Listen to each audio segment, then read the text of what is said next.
when I left the theater, I just remember like legitimately wanting to be a better husband, a better father, a better man. I felt like the world was more vibrant and beautiful and alive for me. Hello and welcome to the Criss Cross Cinema Podcast, where we crisscross cinema history to find connections you may have never recognized. As alien crafts float above the Earth's surface, are these invaders friend or foe? And will we witness the destruction or the unification of humanity in Independence Day 1996 and Arrival 2016? Hi, I'm Aaron Wilson, writer, director, and alien enthusiast. I'm Jacob Monch, alien enthusiast and an executive producer with Aaron Wilson. Oh, that's right, yeah. And I'm Mark Klobus, who misses the days when the aliens came to Earth already speaking English. You got to have a whole movie about how we figure out how to talk to each other. Exactly. Which you have to appreciate the realism behind it, but at the same time, it was so much easier when they just showed up and basically said, "Greetings, Earth people," and had that, that diction already down. I kind of feel like, to your point, if aliens did possess the technology to come and visit us, they probably would have been able to learn our language or at least have some kind of a translator. Exactly.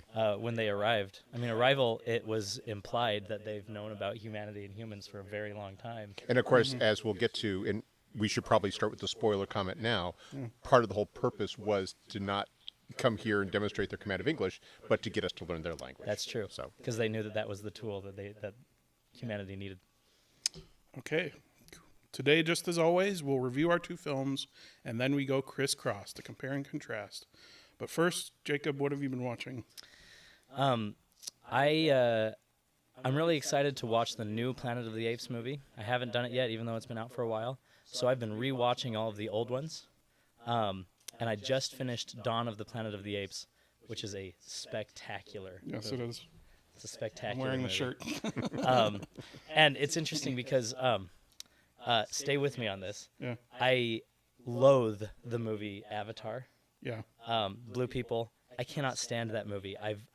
Every time I try to watch it, it just makes my stomach churn the entire time. I don't like that movie at all. I don't get why you hate it. It's the best remake of Dances with Wolves that has ever been And remade. Pocahontas and Ferngully. Well, stay with because as I was watching Dawn of the Planet of the Apes, I all of a sudden realized why I hated Avatar so much. It's because in Dawn of the Planet of the Apes, you're kind of rooting for everybody. Yeah. Like, even the humans who are like, we're going to kill all of those apes, you recognize the humanity element in that, where it's like, we need to survive. We're trying to do everything we can to keep our families together. These apes are preventing that, and we've got to do something. I love Gary Oldman's character because he has the best of intentions, even though he's planning on killing those apes. Yeah. And then on the ape side, you're really rooting for all of the apes. And what they bring to the table and their quote-unquote humanity, and everything that they're doing. And you love Caesar and his character and everything like that. And it made me realize that that's such a contrast to Avatar, where all of the humans suck and are evil and are bad, and they have nothing to offer anybody ever. They're just horrible, right? And all of the Na'vi, all of the blue people, are perfect and pure and good, and there's no evil or wickedness or anything bad in them whatsoever. They're just pure good. And there's nothing complex about that. And it's kind of crapping on our civilization, on our race, you know. Whereas in Dawn of the Planet of the Apes, there's a great scene where Caesar's wife is sick and she's going to die. And the humans come in, and that human woman, I forget her name, she says, I can help her. I can treat her. I can give you modern medicine to help do this. Whereas in Avatar, it was just like, humans bad. Yeah. No complexity to the story whatsoever. Dawn of the Planet of the Apes has like all the moral grays in the best way possible. Like, yeah. Not any of the moral ambiguity that usually comes with that, but it's got evil with Koba, and it's got the best of intentions with everybody else, and Caesar representing the best of those intentions, and it's got everything in between. And the end of it is just devastating when Caesar is talking to that human, and the human's like, you guys got to get out of here. The military's coming. You've got to run, or else there's going to be a war, you know? And Caesar says, humans will not forget what we did. They won't forgive us for what we did. So we're going to have to fight a war. And like it's such a reluctant thing on Caesar's part. He doesn't even want to fight this war, but he's going to have to. Like there's not going to be any choice. His hands are tied. And both of them had this moment of realization where that's true. And it's just devastating in the best way, you know. Yeah. You really do have to admire a movie that can make even the antagonists sympathetic while still keeping them as viable antagonists. I mean, it helps when you have an actor of Gary Oldman's caliber playing the role who can really convey both the menace and the sympathy in equal measures. But it I think, also speaks to the film. Oh yeah, for sure. And I love also Koba's character because there's a great scene in it where Caesar says, "We're gonna let the humans finish their human work," and Koba gets pissed and starts pointing at all of his scars, and he says, "Human work, human work, human work." He's pointing to his scars on his head and his arms and everything like that. And in Koba's mind, like that is what humans do. That is humans' work. And Caesar is just taking a dump on him, you know. And you can kind of and watching Koba's descent from being Caesar's companion and loving Caesar to wanting to be a cruel and wicked dictator, you see the progression to that in Koba. Yeah. And it stems from that bitterness of him not being able to forgive what humans did to him. You know, there's so much nuance to that movie. I love it. So that's what I've been watching. So, Mark, what have you been watching? Though I finally made the effort to go see Thunderbolts in the theater, and I was really impressed. I mean, I'm a huge Marvel fan, if the shirt didn't give it away. I've been disappointed with a lot of the more recent films, in more out of a sense of sadness as to what they've been able to do in so many of them. But this one, I felt it had so much heart. And it was really I think the secret sauce that made it such a great film. And it's fascinating because you don't have any of the major stars. Robert Downey Jr. is not in it. Liam Hemsworth's not in it. Chris Evans isn't in it. Scarlett Johansson isn't in it. You're even missing a lot of the other the supporting cast like Jeremy Renner and so forth. And so, but they take these actors who were playing these secondary roles in the series. You know, Florence Pugh, Hannah John Kamen, Wyatt Russell, and they really managed to put together a very believable idea about how these misfits come together and make a team. Yeah. And in that sense, it's not exactly a totally novel take on it, but it is one that it's done with, as I said, with such heart that it really is an enjoyable experience. I'm already looking forward to going back and seeing it while it's still in theaters. That's surprising. I've given up on Marvel many years ago because it was just one flop after another in my eyes.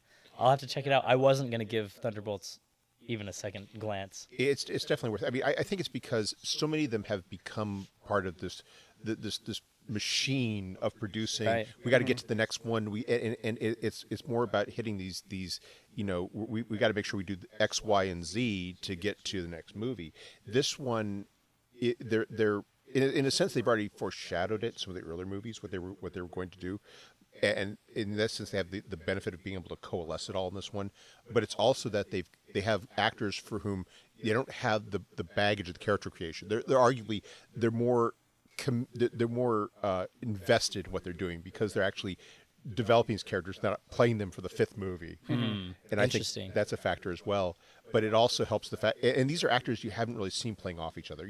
They haven't paired Florence Pugh and Sebastian Stan, who really is the one true legacy character, with Hannah John Kamen, and then they bring in Lewis Pullman. And there's a bit of a nepo baby thing going on. So you have Lewis Pullman and Wyatt Russell, but both of them have earned. They're both good actors. They're not just there because they're Kurt Russell and Goldie Hawn's son and Bill Pullman. So they're quality, especially Lewis Pullman, who Stephen Yeun was supposed to play his role in the movie, and it's sad that he's not there because Stephen Yeun's a quality actor, but Lewis Pullman demonstrates he is every bit his father in terms of acting talent. Speaking of which, we're going to be talking about him in today's podcast. So. Oh yeah. How about you, Aaron? What have you been watching? Yeah, so I've been watching Conan Must Go, which is great. It's I don't know if you guys are big Conan fans, but I am a huge one. And his best stuff has always been his remotes, and that's all what the show is. He just every episode is a different country that he goes to. I love that. Yeah. One of my favorite Conan bits. I haven't seen Conan Must Go. Yeah. But one of my favorite Conan bits is when he goes to Italy with Jordan Schlansky. Oh yeah. Mm-hmm. And he's it's pretending to know all this stuff. And yeah, he and he's knows just nothing. ridiculing Jordan the entire time. Yeah. Oh, it was such a good one. Jordan's such a great foil. He is such a great straight man in so many ways. To the point where you have to wonder to what degree is he. You get the impression sometimes from what I've seen of him, he seems to be a little neurodivergent. Yeah. And he's Oh, game, for sure. And he's game, but it's like it's just like Conan. It's like the fact that he's game makes it okay that Conan's constantly making him the butt of all these jokes. Berating him and stuff. I saw behind the scenes one time where Jordan Schlansky actually laughed after a bit, and it was unsettling. Yeah, it's just it was weird. unsettling Yeah. to see It's Jordan like he's Schlansky breaking smile. character Yeah, I almost. was like, who is this guy? Now was his laugh normal, or did he have one of these kind of weird? It was a weird laugh. Oh, okay, which actually is kind of comforting in a way because it shows that it is just kind of him, part of who he is. Yeah. Yeah. For sure. I He's think they really tapped into something there. Yeah. He sometimes outdoes himself to where he realizes how ridiculous he is as a person and laughs. That's great that he has that level. But so the other one that I've been watching is actually multiple. I've been watching the Mission Impossible series again, preparing for Dead Reckoning, but also I'm doing a video ranking the heists, which it should be up by now if you are watching this. And you'll see what heists I put in there. So when I go to the gym, at the end of every one of my workouts, I go sit in the hot tub for a half hour. Yeah. And I have what's called my hot tub movies, which is movies that are super intense, which I like because I'm like sweating like crazy and in an intense environment already, and then I'm watching the movie. It enhances it for me. Yeah. All of the Mission Impossibles are on my hot tub movies That's list. Even two. Even two. even diving off of motorcycles with two guns in your hands. Yep, even two. Yeah, so I've been enjoying the crap out of that, even too. And I have to admit, I didn't finish watching number 2. Once it got into that last action scene, I'm like, okay, enough. I can't handle any more of it. But Have you watched any of the series yet? The TV series? yeah, I have. Okay. Yeah. I feel like. Oh, go ahead. Because I was saying the juxtaposition is interesting. I mean, I and this is something I took from when we've talked about Mission Impossible in the past. Yeah. Is the fact that you really at the end of the day can't compare the two. You can see the evolution from the series to the original movie to the later movies, but really at the end of the day they're going for two very different things. Yeah. Especially two. Yeah. Yeah. With John Woo. I Two feel like is- Mission. I feel like Mission Impossible 2 would make a great like Mystery Science Theater 3000. Yeah. Like, You're probably right. I think it's one of those movies that's bad enough to where like if I were watching it with my There's friends, some and heckling ridiculous it, stuff that doesn't make sense yeah, in there. I would have a great time, especially that last action scene. If I Yeah. had some buddies that I could laugh at it with. It's that it'd be motorcycle great. bit, isn't it? Yeah, the That motorcycles. duel, Yeah. See now I want to go through the Riff Tracks library and see if they've done that one. Because, I mean, that's where the closest you're going to get to the MST3K experience nowadays, especially since you know that Paramount's not going to allow themselves to be embarrassed by having it done as an actual MST3K episode. Which is unfortunate because you love someone who can laugh at themselves. You know? Just like always, we'll be diving deep. Fair warning, here there be spoilers. Now our review of Independence Day. I do like how they start on the moon, but I have to say, and this is kind of one of my pet peeves is whenever they do these movies, the American flag is understandably, albeit surprisingly, unbleached. Because Oh, yeah. the flag has been up there now for over half a century, and everyone will tell you that with all that unfiltered exposure to hard radiation, basically what we have up there is a white flag. A white flag, And yeah. it's kind of funny if you think about that. Right now, the human expression on the moon is a white flag that we in our culture associate with surrender. Yeah. Yeah. But of course, funny. we can't have that in a film of this caliber. It has to be, red, white, and blue. And of course, which kind of gives this wonderful American centricness of the movie. So in a way, it's kind of a nice subtle nod to what's going to happen in the movie of how it's going to be all about America. I love the cliche behind it too. Like there's this big shadow that looms and rolls over, and the ship is coming. Just like so many other sci-fi movies, beginning with the giant ship that's slowly making its way over. And I love later on when everybody's turning and looking up and gasping as all of those cliches that come with It does the all alien the movies.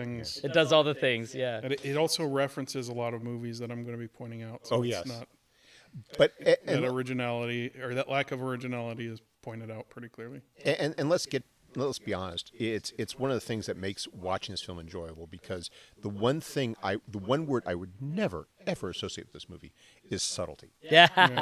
And you get that like when you cut to the SETI operation Right. at New Mexico, and you got the guy playing golf. What song is playing in the background? REM's The end of the world. Oh, yeah. And it's like, oh my gosh, could you be any more On the nose. unsubtle? Yeah, Yeah. it's kind of like, and I get the impression. I mean, I love the films in a lot of ways that Emmerich and Devlin have done over the years.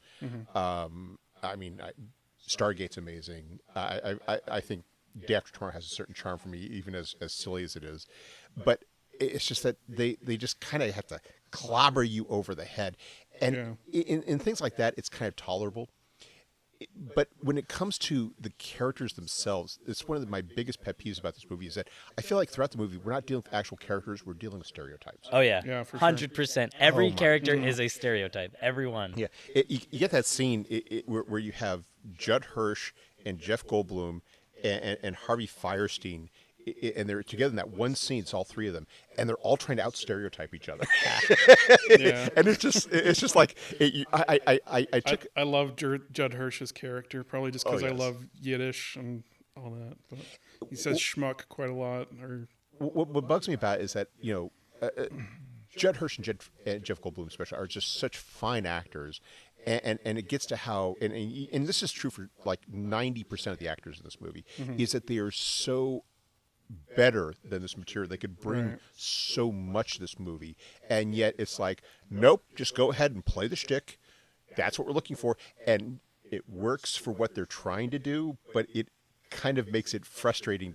It kind of gets to this beef I have with the film that it's just so freaking formulaic, which is its charm, but also what gets so annoying after a time. You know, I would agree with that, and also I think one of the reasons why that's problematic in the film is that they have so many main characters. Like the president is the main character. Will Smith's character is the main character. Jeff Goldblum's character is the main character.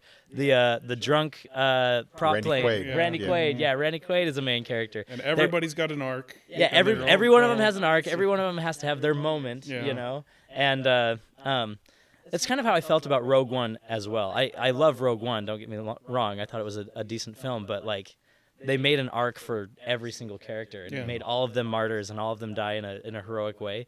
And you're just bouncing back and forth between each one. I feel like the same thing was happening in Independence Day, where it's like, okay, now we're in the middle of the desert with the RV again. Okay, now we're over here with Jeff Goldblum again. Like, there wasn't any focus on one character and really diving deep into them and their arc and everything like that. Right. And what bothers me about that especially is that they really lean into the stereotype as a substitute for character development. Yeah. So we don't need to really learn much about Randy Quaid apart from the fact that he is a Crazy drunk, alien man. crazy alien man suffering from PTSD, which we learn about like in the first 5 minutes in the movie of meeting him. We don't know anything. We don't need to know anything more about Bill Pullman other than the fact that he is a heroic Gulf War pilot who is now president of the United States, and you know that's Chekhov's resume right there, because that's going to come up in the third act, and you know that Jeff Goldblum is this geeky guy. It's just, and it's like, who they are beyond that is just totally irrelevant. And again, they're not trying to. We're here to watch explosions. Exactly. They're not. no- They're not contending for the best picture Oscar with this. I get that, but at the same time, it still is. It's not like they had yet to crack the formula for doing a formulaic film while at the same time having character development. That formula had been cracked a long time ago. It's just that Emmerich and Devlin never got the memo. Yeah. Yeah, and you already knew, like, from the very beginning of the movie, you knew what was going to happen. You knew that none of these characters were going to die, except for the one who's a martyr, right? When Jeff Goldblum and Will Smith were, oh gosh, I'm jumping way far ahead. Oh, you're good. When Will Smith and Jeff Goldblum got onto the mothership and they were stuck there, I didn't worry for 1 second. Yeah. Yeah. There wasn't 1 second where I was like, maybe they won't make it. Yeah. Even when the explosion was coming and the ironic- fire yeah. was consuming them, I was like, Ironically, there's a great suspense scene in Arrival where you are worried about the characters. dude, I'm constantly worried about the characters. Yeah. Yeah. And what makes it, and and I agree completely with that. And that's one of the things I was watching for what was admittedly umpteenth time. It finally occurred to me that what would have actually have just added a little bit of suspense to that if at the climactic scene it had not been Randy Quaid piloting that plane into the blaster device, it would have been the president. Oh yeah, that would have been powerful. Yeah, exactly. Especially as a compliment to the speech he just gave. Yes. Which, by the way, hate Independence Day all you want. That speech was. I wanted to go fight aliens after that speech. That speech was amazing. But yeah, that would have been great. Honestly, it should have been him. Mm-hmm, yeah. Instead, they found a drunk pilot to do it. Yeah, it's like he just it's like what you see in some of those mockumentaries. He practically has dead meat written all over him from scene one. Yeah, yeah. But yeah, so we got these ships coming into the atmosphere. The mothership is a fourth the size of the moon, they say, and then these smaller ships that we see come out are 15-mile wide, and they're 25 minutes away. And then as we see them enter the atmosphere, they've got this glowing, fiery cloud effect to them, which I thought was probably a direct reference to Close Encounters of the Third Kind. Yeah. This movie wears its references on its sleeve and isn't ashamed of it. Not just on its sleeve, but like with a big patch you usually see on racing gear. Yeah, I mean, early on in the movie, there's a scene where Jeff Goldblum is turning off his computer, and it has the Stanley Kubrick 2001. Yeah. It's like, why Hello, is that there? Dave. What does that have to do with this? It had nothing to do with anything except they're just nodding to the fact that they're just copying everybody's work. and of course, and this is one of the things where to me, it reminds me of all these better movies out there. And this is where I have to really judge the film harshly, because it shows how so many people have done this thing. Now, granted, they're what they're going for. They're not going for 2001. Yeah. They're not even going for The Day the Earth Stood Still. Mm-hmm. They're not going for Close Encounters of the Third Kind. They're going for let's watch buildings explode. Eat your darn popcorn and cheer when the appropriate when the line comes up. The appropriate moment comes. Which is coming in exactly another 2 minutes. So we will not go quietly in the night. Exactly. Yeah. Oh. Yeah. So we're introduced to Jeff Goldblum's character playing chess in the park and they really play up this chess metaphor in this movie. He's playing with his dad, and he checkmates, and he's like, "That's not checkmate. Yeah, it's checkmate." And so, but he works at a news station, and he's their tech guy. Yeah, he's their tech guy, and he finds a signal in the satellite system, and it's a countdown. And then here we have this countdown to our first big plot point, which is coming up. I love the countdown. Yeah, it's so cheesy because like he hears this frequency and coming from the satellites, and he figures out that it is a countdown. And then what? He programs a little countdown timer on his computer. Like, where did that? It's implied that like there's some kind of master coding in this where he's got a countdown timer going on. He first wrote the program to create that, and then put the time in. That's how smart he is. Yeah. Because apparently there are 7 billion people on Earth. There are literally hundreds of thousands of people that are grappling with the arrival of these aliens across the world. And this one guy not only figures it out, he has to drive from New York to Washington, D.C. to tell the president this, because nobody else in the entire United States of America can get in a message to the president and tell these, because nobody else has figured it out. So he's probably sitting there, figuring out, all sorts of things when his dad's driving him to Washington D.C. just to pass the time. I love it, and I love it too because it's another cliche, right? Jeff Goldblum's character is this brilliant, like the smartest man in the whole world. He works in like a news station, as a programmer. They do make a point of that later on, of like, you've got no ambition type. Yeah, thing. It's like, which helps you to sympathize, interestingly enough, with Margaret Collins' character. Yeah. I'll be honest. Oh yeah, who the first lady, the chief of staff of the White House, is married to Jeff Goldblum. Formerly married. Yeah, ex-wife. I'll be honest. I cannot tell you. I've seen this film. I don't know how many times. Still cannot tell you the characters' names. For me, and to me, it's one of the failings. It's Chief of Staff Margaret Collins, President Bill Pullman. I was gonna say we just know them by their names. Marine pilot Will Smith. That's not whatever his name is in the movie. That's Jeff Goldblum. That's Will Smith. By the way, can I say, a Jeff Goldblum and Will Smith duo partnership was amazing. I would have never in a million years thought that those two would partner up to fight aliens. And they don't even do it until Act 3. Yeah. So- But and this is something I was thinking about as I was watching it, because I was watching that partnership. I was thinking to myself, oh my gosh, because I instantly connected it to Will Smith and Tommy Lee Jones and Will Smith and Gene Hackman. This starts a trend in Will Smith movies over the next few years where he's the young black guy who is being partnered with all these older white guys. Wild Wild West. Exactly, with one. Kevin Kline. Yeah, That was Kevin what I was trying to think Kline, of. I couldn't think off the top of my head. Yeah. And that he does for like the next 5 or 6 years, as though it's like, and I think he's first billed in this movie too. This is the film that really kind of gave him that Superstar. yeah, that Hollywood A-list cachet. And yet for the next few years, it's though Hollywood couldn't quite trust him to do it alone. We have to take this this older actor with more gravitas or more cachet. Kevin Kline was an Oscar winner, Tommy Lee Jones was an Oscar winner, and Gene Hackman, of course, was an Oscar winner twice over, and to kind of help kind of pull him over the line, so to speak. Well, and it ties into your cliche thing, right? And your stereotypes, right? Yeah. He had to be the black stereotype in every one of those, where he was really cool and unrefined, and can you imagine if Will Smith played like a really dignified gentleman character in any of those? It would be impossible. The reason they gave him the white guys is so that he could be the gangster, Yeah. And I don't think that's beyond his range. Oh, not at all. It's just that's not the stereotype they needed to play. Correct.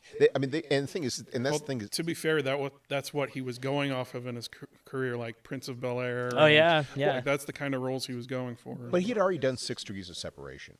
Okay, yeah. He'd already demonstrated he had a bit of range. This is where he goes from this budding actor. He'd already done Bad Boys, but he still had, I think, a variety of paths he could have gone down.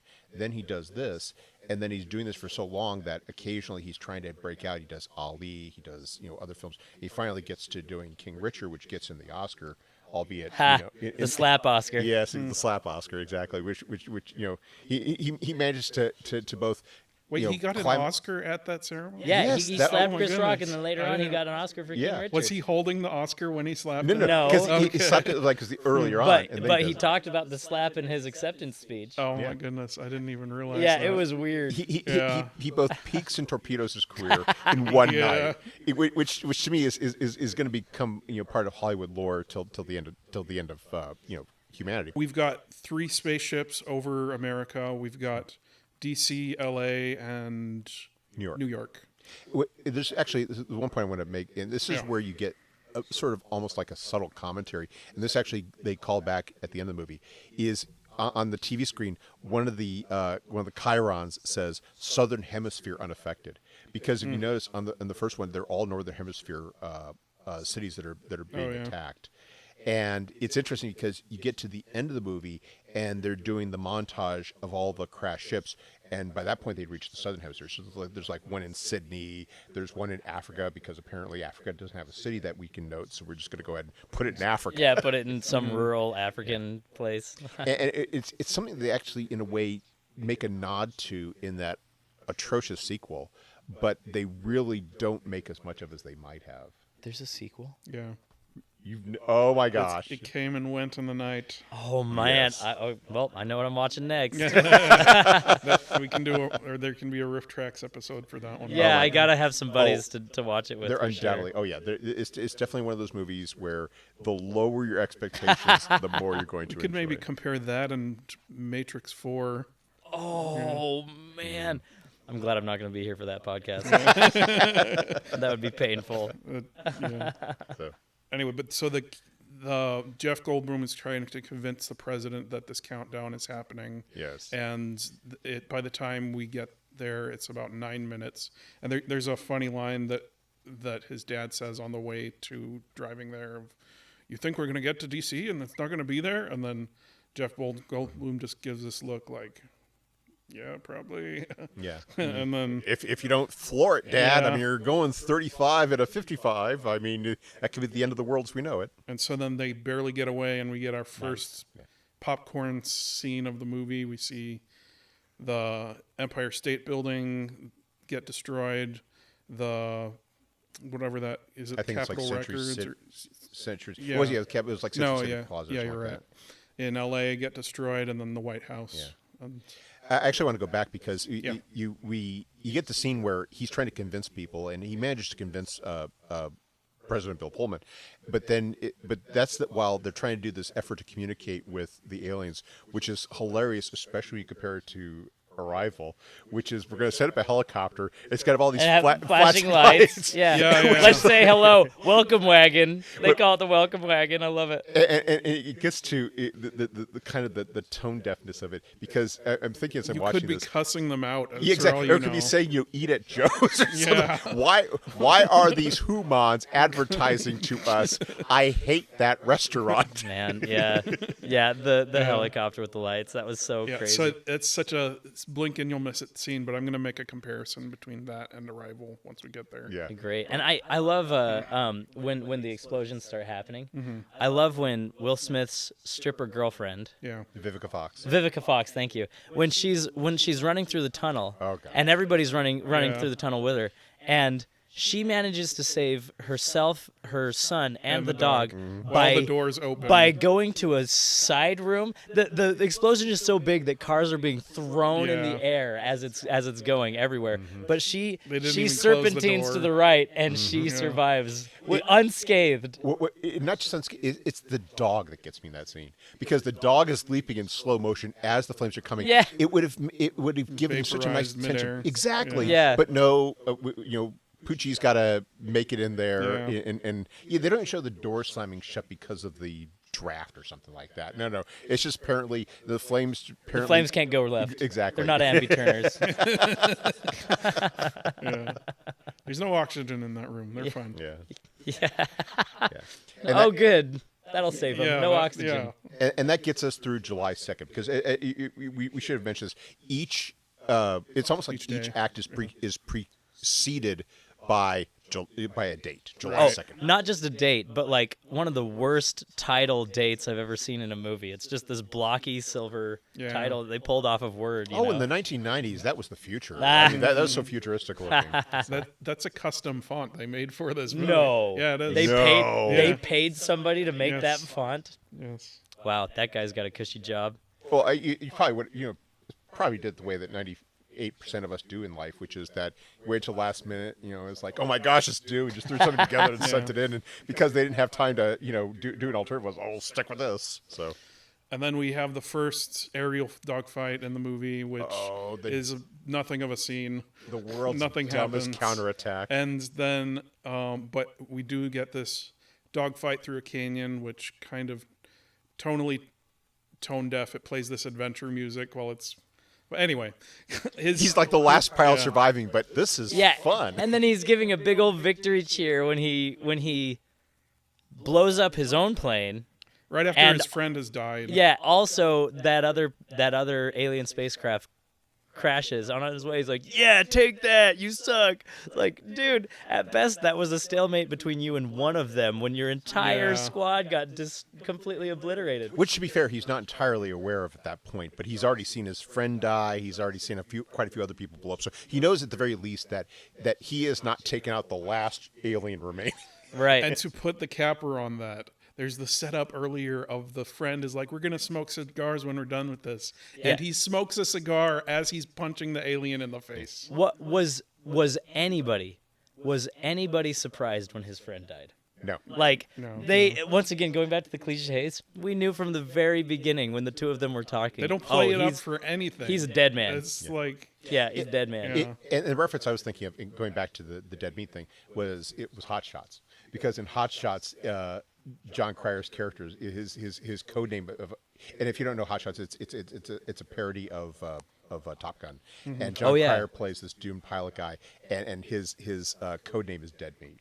I mean, you knew that was going to be Harry Connick Jr.'s. That should have been his code name, because it's so obvious that he is going to be a sacrificial lamb for whatever. Yeah. It's not like, okay, the deaths of millions in these cities is not supposed to be motivation enough. Harry Connick Jr. died. Now it's personal. Yeah, and you're like, you have like 10 seconds of backstory for him, Yes. where it's like, I'm your friend, and I'm also overly confident. Yeah, but that's there was my character. that scene where he was joking about kissing his butt, though. Like that, you got to care about him with that. Yeah. Yeah. Yeah. He's a red shirt. That's all he is. But I want to go back to the attack for just a moment because Yeah. you're in the situation now where there are these ginormous ships that are floating over these now destroyed cities, and the idea that these ships, which are 15 miles across or 15 kilometers across or 15 something across, but just enormous ships, they were going to shoot them down with these missiles that are designed to destroy other planes. And this is something that they really illustrate near the end when they're pouring missiles at these ships. And these ships, they're just kind of like they've got this outbreak of ship acne or because they're glowing red spots. And it's like they're just still up there. I'm sorry, you're not going to send anything bigger? I mean, we've got bigger missiles. It would be like somebody trying to bring down the Empire State Building with a 9mm pistol. Exactly, or by towing a rope to it, trying to pull it down. It's equivalent. I think it's funny that this movie's range of weapons is plane missiles and nukes and nothing in between. Yes. Yeah, exactly. No, we do get some bullets, but that's only when the aliens are in prison. So, but I'm going to jump us forward to Area 51. As one last thing go I ahead. mentioned, it actually is a segue into that. And this gets me growing up in the Southwest is how messed up the geography is. Oh, yeah. How you go from Los Angeles and then you're in the Grand Canyon because there's nothing like that between and then you go from the Grand Canyon to the Salt Flats in Utah. Yeah, and which of course happens to be where Area 51 is, even though it's in Nevada. Yeah. And I'm thinking to myself, only a foreigner could, basically said, "Oh yes, this is America, where the Grand Canyon's, a 5-minute plane flight from Los Angeles." And of course, I mean, I'm surprised that they weren't attacking New York and all this stuff happened because it's just like, that geography just doesn't track. Maybe that's the reason why it's L.A., New York, and D.C. This is the only places they know of. Hey, the whole world knows about those places, right? Going to Area 51, right before that, I love, again, talking about the cliches. Will Smith opens the ship door, punches the alien in the face, and says, "Welcome to Earth." Yeah. Like, it's so classic. And then let's not forget the nod they do to that's what I call a close encounter. Oh, yeah. Wink, wink, nudge, nudge. Take that, Steve Spielberg. We get it. Yeah. Okay, now the Earth's been destroyed. The counterattack has disastrously failed, and you have Judd Hirsch berating the president. How did you not know this was going to happen? What about all the aliens at that place, Roswell? And where are and the Bill Pullman's like, "I assure you, as President of the United States, I would know we do not have aliens at Area 51. And the Secretary of Defense, played by, James Rebhorn. Well, that's not exactly true. And that's how we find out. Not only do they have aliens at Area 51, they have these aliens at Area 51. So they've known about this stuff for literally decades. Yeah. And so and this is where we get to encounter scientist Brent Spiner. Yeah, Data. Yeah, Data. Who? What? Dr. Data. You did not recognize him as Data? That's Data. Oh my gosh. No. Yeah. Wow. That wig, that gray wig he's got on. Should we spoil it for him, Eric? Spoil what? He's in the sequel too. Oh. Which is exactly. Yeah, that makes no sense. Somehow the scientist survived. Well, I guess they brought him back with alien tech or something. Who knows? Yeah. Well, it's no worse than the last Star Wars movie, right? Somehow this scientist survived. That's true. That's hilarious. Yeah. You have to bring him back. He was such an amazing scientist, and he had such a good look to him. I think it's Data. I can't believe he's Data. Going back to your statement about the dad railing at the president, I think it's funny how they let anybody go anywhere with everything. Like the dad's there with them on Air Force One, the little girl's in there in Area 51, and it's like, okay, everybody can just go everywhere, I guess. And where's Secret Service in this when the guy comes running up to the president and starts yelling at him? You know, well, even the Secret Service take coffee breaks. If you time it just right, they're on their coffee break, and that's how you get in and get to talk to the president. So. But that, of course, comes up again later on where they have all these... It's like you get the scene where Will Smith shows up at Area 51 with the alien, and they let him through because he's got an alien, and then they just let in all the other RVs that are trailing him. Yeah. Sure. Well, if it's good, we got one truck in, might as well bring in his convoy of RVs. He's like, I've got this as my clearance, so all of us can come in. I I noticed that too. And they have a comment as they're letting them through. Of, did you see that alien? And it's like, yeah, that doesn't cover it. Clearly, the air police don't get to see the vault and the aliens in there. But go ahead, Aaron. Yeah, let's take the express route to finish up Independence Day. But we'll so we see the Roswell ship, and there we see 3 aliens in a tank. And then of course Will Smith brings live aliens. So now they have a live alien to experiment with. And so they have surgery on this alien, and there's some great suspense that they kind of throw away right away. Of you see the fingers move, and it's like, oh, you could play that out for a long time. But the couple seconds later, the guy's like, the arm's moving, and it's like, no, let it you need to let the surgery go through. The scientists need to turn their back to get some tools. And then the alien should slowly rise up in the background. In the background while he's getting tools, and we as the audience would be screaming like, no, look behind you. Yeah. The comparison I had with it, and albeit this is a later movie, is with Spider-Man 2. Because they do something very similar. The original Spider-Man 2? Yes, okay. when they were operating on auto, yeah. And the arms come alive. I can't help but wonder if Sam Raimi was showing how that thing could have been done better, because they don't go quite the route that you guys are recommending, but that is so much more suspenseful of the scene. They go the whole horror route with that one. And that's the thing, is that and that's what makes the next scene so jarring, is because that scene is the most horror-themed scene in the entire movie, where the president shows up to see them operating the alien, and the room is all foggy. Yeah, it's all foggy because apparently someone left the humidifier on, and then you see there's a crazy humidifier in the next movie. and you get Brent Spiner. His actually is one character's name I remember because it's such a weird one. Okun. Okun gets thrust against the window. And he's got the tentacle wrapped around it. And of course, this is where you get the conversation that establishes the clear Manichaean contrast, which is that the aliens are they won't negotiate. They're not even conquerors. They're parasites, which makes it totally acceptable to wipe out every last one of them. Mm-hmm. Also, the alien is totally willing to just tell them exactly what their plan is, and I think it's so funny that the alien is saying, 1, release me, and 2, we're gonna kill all of you. It's like, with all that advanced technology, you really didn't get many negotiating skills, did you? Oh, I could see it. This is my one time talking to humanity. I'm going to spend it monologuing. Yeah. But then they release me, and also we're gonna now. Here's our planet. nefarious plan.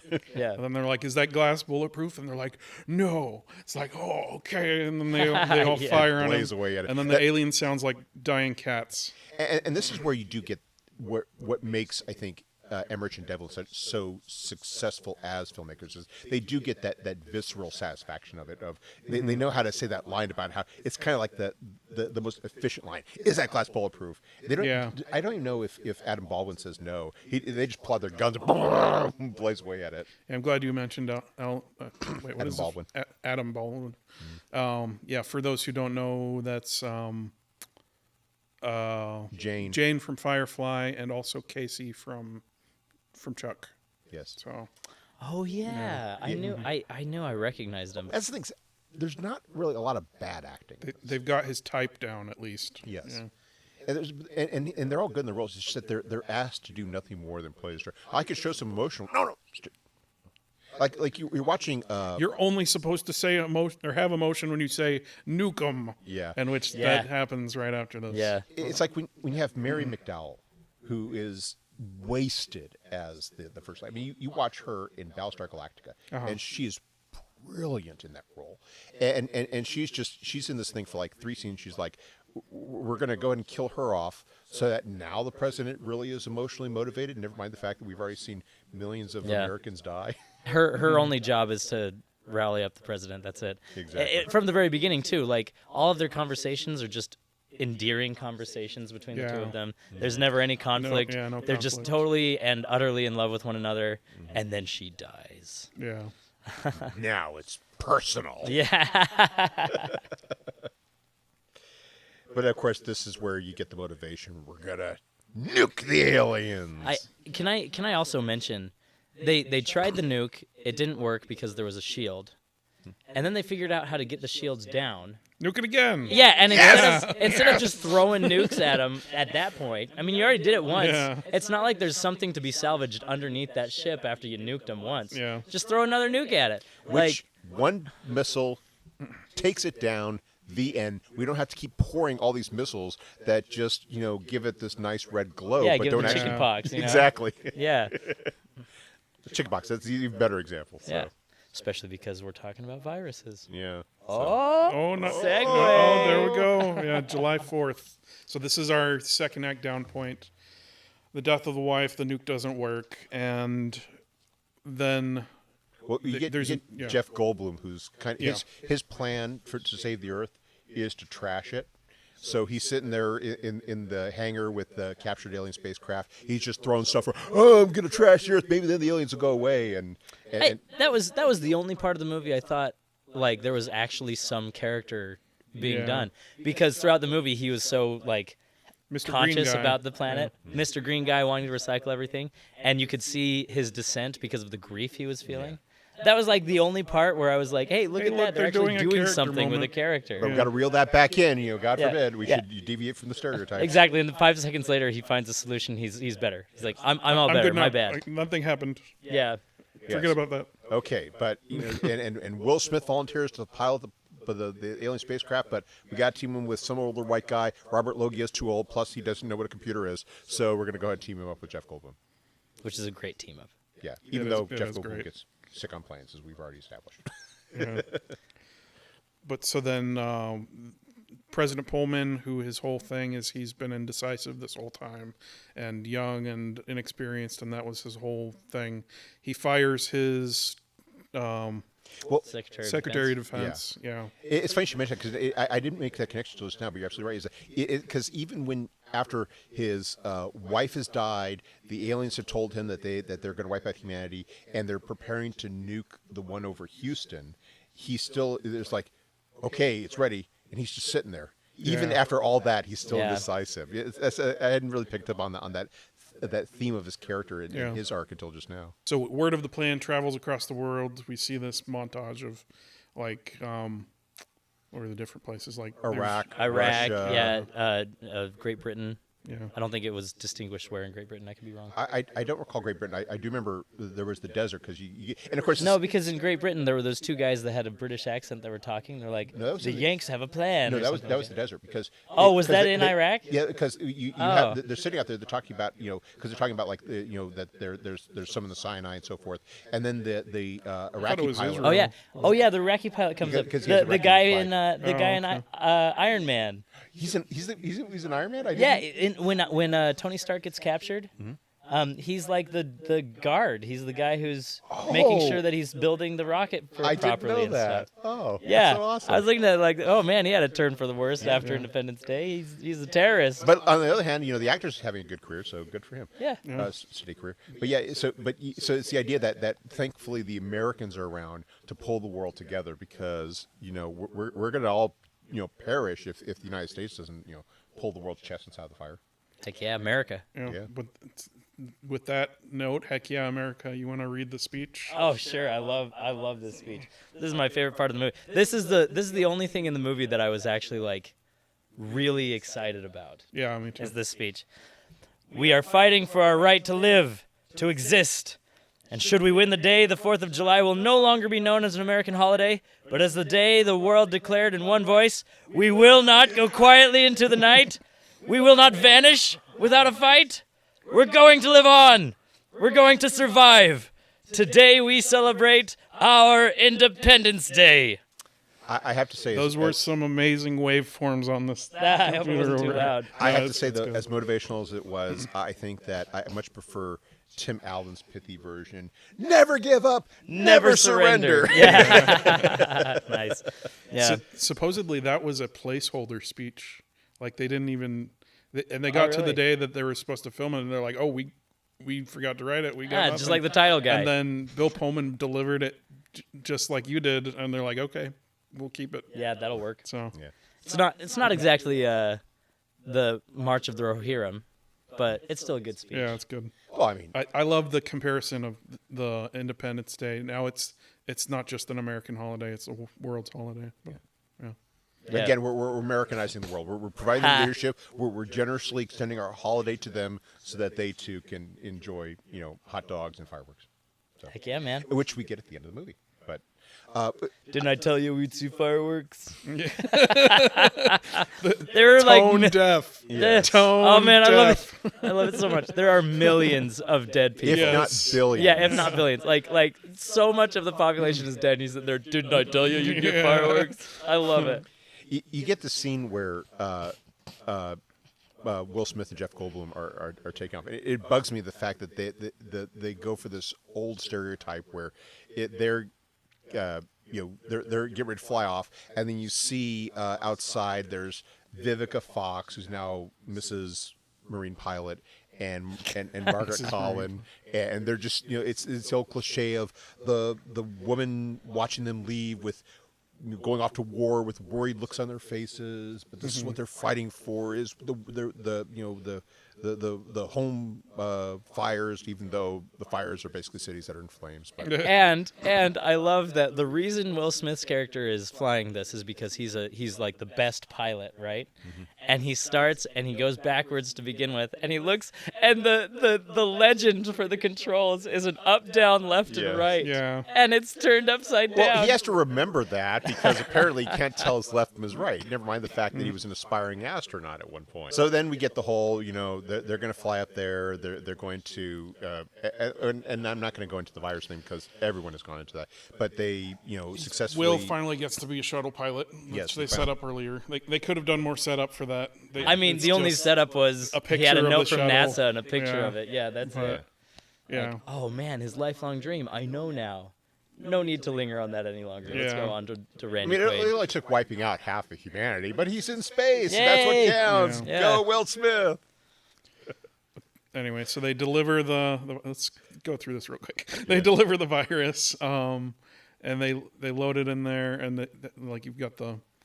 I'm not going to get into it. It's if you're complaining about him finding the countdown thing, this is don't even get started Exponentially on worse. this one. Yeah.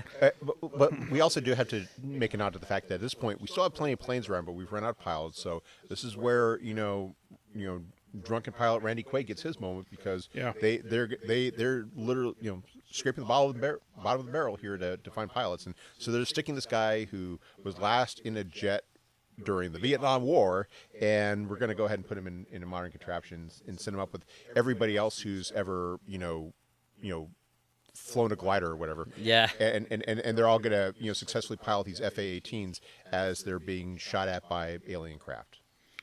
Yeah. Yay. And then as they're escaping the mothership, Jeff Goldblum and Will Smith, there's a Jurassic Park reference.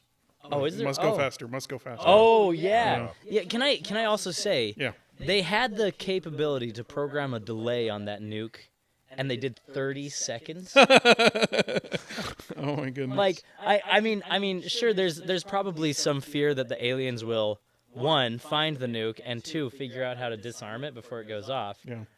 But 30 seconds?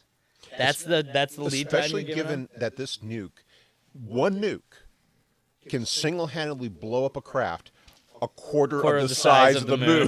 Yeah. Oh, we're going to get out of the blast radius of this thing in less than 30 seconds. No problem. Yeah. It's yeah. Even and they didn't, right? Like the blast overtook them, which means that alien ship must be incredibly strong for not even any of the radiation to get in. Yeah. Because if the radiation got in, they would just get evaporated or incinerated immediately, even if the ship remained intact. Yeah. Like just the radiation alone would absolutely destroy them. But don't worry about it. No, you cannot possibly destroy two characters of such accomplishment that even after the Earth has been devastated and all these people have died, they land back, or I guess they kind of crash back on Earth, and they come out there and they're strutting. They got their cigars in their mouth as their women throw themselves into their arms. Heck yeah, man. Every man's dream. Yes, Every man's exactly. dream. Go conquer the enemy and have your wife waiting for you at home. Millions to of people receive are you. dead in the background. Yeah, Exactly. don't worry about that. We've got to, Oh, they don't matter. We have to literally rebuild the Earth, but hey, what? It's Miller time. So Yeah, riots. That was and- just a surprise beer commercial at the end. yeah. Sorry about that. Well, Was it a surprise? You did get the check, the endorsement check. From Oh them, yeah, right? no, Okay. no, I'm just joking. That you just place some beers in their hands and there we go. Yeah, exactly. Commercial. That's what it feels like. It's, hey, where are you going to go next? We're going to what's left of Disneyland. It reminds me of there's a Futurama episode where aliens invade Futurama, and they go and they stop it by showing television shows to the aliens, right? And the aliens leave, and then the last line is Fry is sitting there on his sofa in their work, and he's like, if there's one thing I've learned about TV shows, it's that at the end of the show, everything is back to normal, and then it pans out, and like the whole city is on fire, and the entire state building is fallen That's over. funny. You know, it's like, yep, that's exactly what happened in Independence Day. Like seems the like- Earth is destroyed, but it's all good. It's 4th of July. Let's get some beers, baby. Exactly. Hey, mornings for suckers. All, we haven't- won. That's what I counts. haven't seen the sequel, but I'm guessing more is destroyed, and they celebrate even more at the end. But They literally have to bring Bill Pullman's character out of retirement so that he can save the day again. That's good. Does he sacrifice himself by flying into the mothership? No, not this time, because this point We'll not talk about that one. We'll not talk. But with that is our review of Independence Day. Now our review of Arrival. Okay, now I have a confession to make, which is that I cannot. When I first saw this movie in the theaters, I saw it having read the story, and that has always influenced my view of it. And because of it, I feel like the first scene kind of gives the game away. But then I don't know if that's necessarily true. It It's definitely not. doesn't, because It my doesn't. mom watched Yeah. it for the first time. I watched it not remembering what the twist was. When I watched it, not having read the story or anything like that, and the first part of the movie, I just thought it was her backstory. Okay. I had Yeah. no idea that this hadn't happened Yeah, to her so yet. it shows. If you don't know what we're talking about, you should, because you should have watched it. But it shows the whole life of Hannah. Hannah, her daughter, and it turns out that she dies prematurely, and so we've got a sad opening to it, and then we're introduced to her character. And it's implied that she died a really rough death as well. Like Yeah. her head was It looks shaved. like She was in the cancer. hospital. Yeah. It looked like cancer. Later, you find out it was a rare disease. It's not specified what the rare disease Right. is, but It's interesting compared to the story, because in the story she dies she's in her 20s, and she dies in a hiking accident or a climbing accident, one of the two. But which is, I guess it's one of those changes where I really wonder what they're going for, because it didn't seem quite as necessary. Maybe it's because the scenes of Hannah or of Louise, Amy Adams' character, mourning her daughter were more. I would agree with that. I think that I think the reason they made that change is because a hiking accident. She dies in a hiking accident. It's an instant death. You can kind of count down to when it happens. Whereas this disease is something that they were it's coming. fighting. Yeah. And I have to tell you, I'm a father to a son who has severe intractable epilepsy, and my wife and I have come to terms with the fact that like he's going to die in a few years, right? And he's also suffering every single day. And so to see, I think it was a good change, because she knew all of the grief she was going to experience as she slowly descended toward death over the course of, presumably years, rather than just like an instant moment, death gone, right? Well, but at the same time, her character in the story knows it as well, and it's not necessarily implied that the death, but it's also the core question. And I'm a father myself, so I know where I can sympathize. Is the idea. And it gets to one of the things that makes this film so powerful, which is the idea of when you know that's going to happen, right. when you can see it coming, would you still do it? I mean, Yeah. if you knew that your child was fated to die at such a young age, and you were going to have all that pain, And you were going to get a divorce. Like, because of this, you and your husband were going to leave one another. well, that's one of the interesting differences, is that in the story, she leaves him because he cheats on her. It's not because he it's he finds out that she knows it. thematically, I think this is tighter. Like it's I agree. It I is totally because agree. of that. And Ted Chiang has publicly said he is fine with all the changes they made. Mm-hmm. He's fine with the adaptation. I'm fine with those elements as well to a certain degree but it also has the effect of giving Ian a bit of a pass, because Mm-hmm. it's also fascinating to think about how to go into a relationship knowing you're going to be betrayed. Yep. And it's something that again, and this is where the story and the movie are as one. The focus is always upon Louise and her development, and the changes in that respect. They're more about just different, challenges she's facing as she gains this ability. Spoiler, to see the future. Yeah, this is just going to be all spoilers. We did the spoiler warning. At the Yeah, beginning. but I'm spoiling what we're leading up to. We're not pacing out the plot here. So Well, and one thing I'll say though with that, I mean that's really beautiful. It's a beautiful thing to think about, because like with my son having suffered and now dying, and like I know I'm going to bury him one day. Obviously, hindsight, I would definitely do it. Yeah. Right? Like there's no question. But what about foresight? yeah, Like if I hadn't had Samuel yet, I was a young, naive, 24, 25-year-old. I can't remember how old I was, and I had this in front of me and saw all of it in front of me rather than behind me, because behind me, 100% I'd do it again. Yeah. But as a kid, going into it knowing this is what's going to happen, would I have made that choice? yeah. And You it's know? and it's not the moral choice we sometimes we often talk about in our society about a life that exists. It's more it's this fascinating issue of this life that can exist.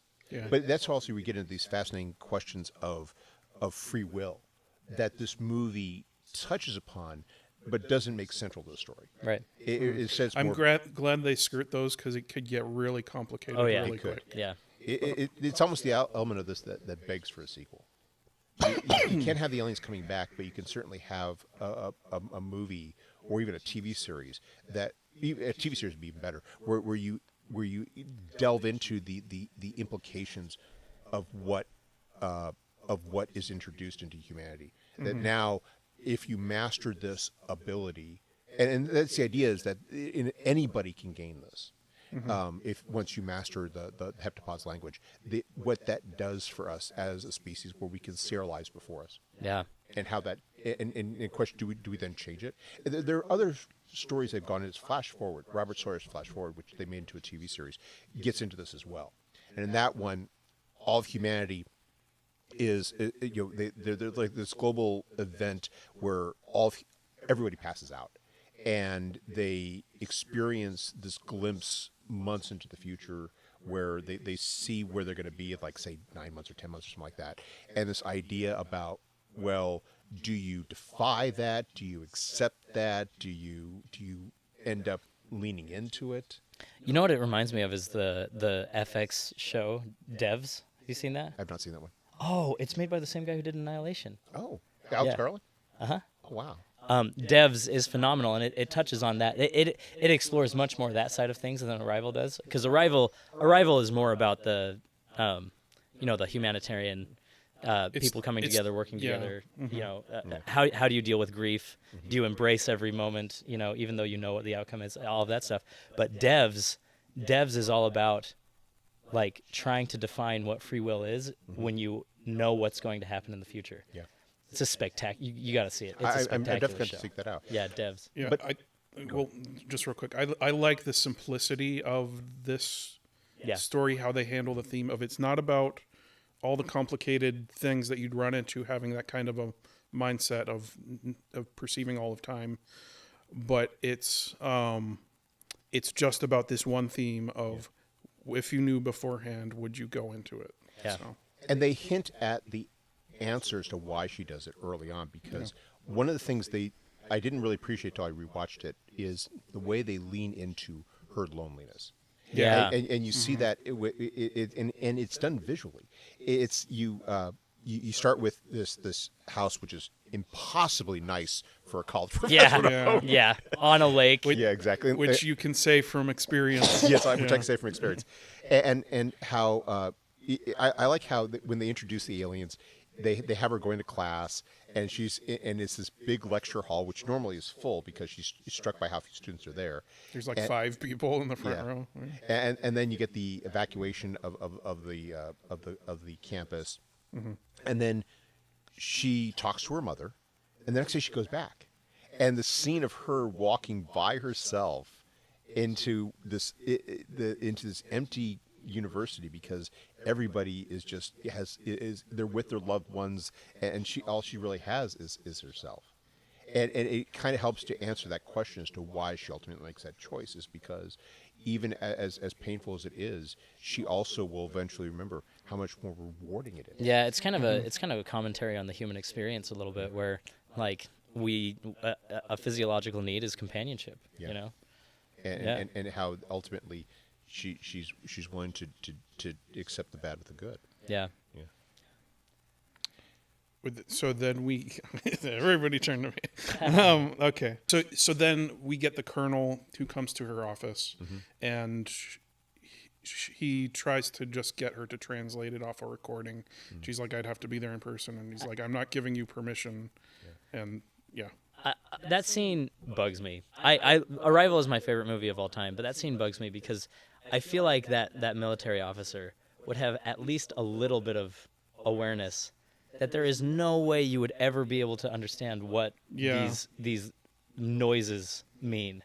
Well, I think that he was giving a first step, and they do try to explain two ways. One, she's had that success in the past. They explain there's this, I think it was like Farsi or something like that. She was like, I already knew Farsi. Yeah, exactly. And the other thing is that that's not the only problem he's dealing with, because he mentions that everybody with the top secret clearance is trying to show up here.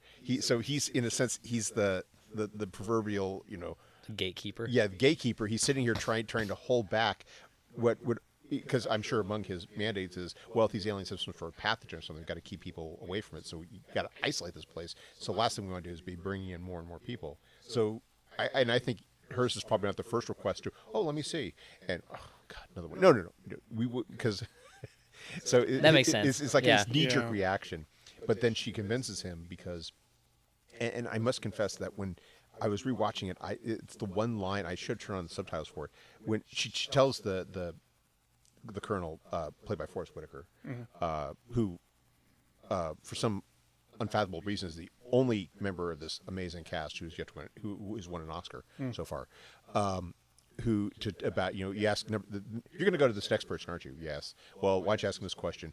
And then when the army shows up with the helicopter to take her to the site, the question is, what is war in Sanskrit? In Sanskrit, that's I can't remember what the answer was. So it's an argument. Yes. Which is perfect for the theme of this movie. It's all about communication. So. And that's something they return to when they talk about the Chinese later in the movie. Right, and I love that. I love the idea, like, if you're talking about hammers, everything's a nail. Yeah. And I love how she's, like, exasperated over the fact that the Chinese are using mahjong to try and communicate with them. She's like, visually upset. Yeah. And knows that's going to get them in a lot of trouble. Yeah, and that gets to something else about this movie, is that this is a film where, again, there's not a bad performance. All the actors are top tier, but I know I'm already kind of leaning to Criss Cross. They actually give the actors something to do. Yeah, that's for sure. There's something that I wrote down is this movie's intellectually stimulating. Like, it's just, whereas it was hard for me to get through Independence Day because I'm like, there's literally nothing happening here besides what's on the surface. I will say, when I think about my favorite movies, I have two different categories. I have the category of movie where I can just watch it anytime I want, and I can turn off my brain, watch it, have a good time, clap like a little dancing monkey, be fine, right? And then I have the other category of movies where I have to be emotionally prepared for the movie, right? The Lord of the Rings movies are in that category for me. I can't just like casually sit down and watch the Lord of the Rings movies because there's so much to them. Arrival's in this category as well, where like I have to steel myself to watch it. I have to realize that this is going to be hard on my brain. Versus Independence Day, watch some aliens get killed, watch some explosions, call it a day. Although one of my hard on your emotions too. My fundamental criticism of this movie is that it's not as hard on your brain as I think it needs to be. We'll get to that in just a bit. But one of the things when they bring Louise to the site and they introduce the aliens, I I love how Villeneuve structures it, which is that, I mean, the film is basically from her perspective. Yeah. But you don't appreciate that more than when she arrives on site, she's being introduced, and she's instantly flung into this because they show up right before you get the alert that it's time for another meeting with the aliens. Yeah. And so they put her in a clean suit or not clean suit, but like a protective Hazmat gear, suit. hazmat suit. Whatever it is. They drive her out there, and so you're kind of thrust as she is into what's going on, why are they doing this, and it's a nice way of also doing exposition in a way that doesn't feel clunky. Oh yeah, for Yeah. sure. And I gotta say, the first time I watched this, obviously this time I watched it, I didn't feel this way, but the first time I watched it, I was also terrified. There was tons of suspense for me as well. This time I knew they were just going to teach each other the language, so it's not a big deal. But at the first time, like, she's going into this alien spaceship, I don't know what's going to happen. Yeah, you've got no idea what's And so I was terrified right along with her. This actually gets to one of the key differences between the movie and the novella, which is that in the novella, the aliens are never on Earth. What they do is they orbit the Earth, and they send down these mirrors that are like almost like two-way television screens. Huh. And you get why they do that, because what happens later in the movie regarding Abbott. Right. But it is one of the contrasts where they never actually have that direct encounter with aliens that you get even later in the movie. It's always done through this filter. And that was a very conscious choice. And again, it's one that Ted Chiang said he's fine with. And I like that change as well because it provides that physical closeness that they emphasize in this scene when she takes off her suit. This is, I'm jumping forward a little bit, but one of these scenes she takes off her suit to be able to communicate with the aliens better and so that they can see what she actually looks like. I love the idea in this movie too, where as Louise is working with the aliens, you think Louise is teaching the aliens their language. And then at the end of the movie, you realize these taking aliens know what's going to happen in 3,000 years. They already know Yeah. everything that's going to happen here. They already know the language. They're just humoring Louise so that they can teach her their language, Yeah. And I love that. I love that idea because you think, like, this is great. This is a good collaboration. There's no collaborating here. The aliens already know what's up. They're just trying to teach Louise. But that also gets, though, to an interesting question. If you know what's going to happen, do you still need to learn it? That's and they allude to that in the movie because the reason she's able to read everything on that screen is because in the future she wrote a book about the language and she's pulling that book out and looking at it, and all of a sudden going back into the present she can read that whole big language that they're seeing. But the very fact that she has to reference that future memory, shall we say, of the book in order to recall it doesn't mean that she automatically has the knowledge that wrote the book when she's in the past. Right. So- She had to go through those steps for sure. Yeah, so in a sense, the aliens know they're going to learn language, but they still have to go through the process of learning it. Right. But the thing I love about that is we can't perceive time, right? We're living in a four-dimensional world, but we can only discern three dimensions. Yeah, we have these Right? blinders. But if we were able to discern that fourth dimension, we would know that all of that work would have to happen. Yeah. But then 20 years ago, I could recall the work that I did in the future for my own benefit and to help other people. And I love that idea. And they showed that when her daughter was like, what's that thing where two sides get the same thing? And then all of a sudden she hears Jeremy Renner in the present say that. And then she recalls it for the future to answer the question, say it's a zero-sum challenge. Like, that just blows my... challenge. What? Non-zero. Non-zero-sum challenge. I love that idea that, like, because she opened her mind to where time is no longer linear, you can recall things in the future to use in the past and vice versa. And really, I mean, personally, I think that's what the afterlife is going to be like. We're going to be able to perceive time. There's also a nice foreshadowing for how the knowledge of the language is going to change their perceptions when they're going into the ship. And that is one of my favorite sequences. Is they're on some sort of lift because the ship never actually doesn't touch the ground. It's hovering above it, so they have to lift them. It's like the aliens have made it all the way there, but they want the humans to at least make the effort to go the additional, say, 75 feet. Yeah. And so But the thing is that the lift takes them up to this shaft. And there's the thought of, I was thinking as I saw it, of like, that lift isn't tall enough. It's not going to go all the way up that shaft. Then it turns out it telegraphs it pretty well with the phone flipping the image like it's on auto rotate. And, and it's like, oh, okay, the gravity. And then, so the gravity shifts in there. I love how intentional Denis Villeneuve did that, though. I feel like Denis Villeneuve is like a modern day Kubrick.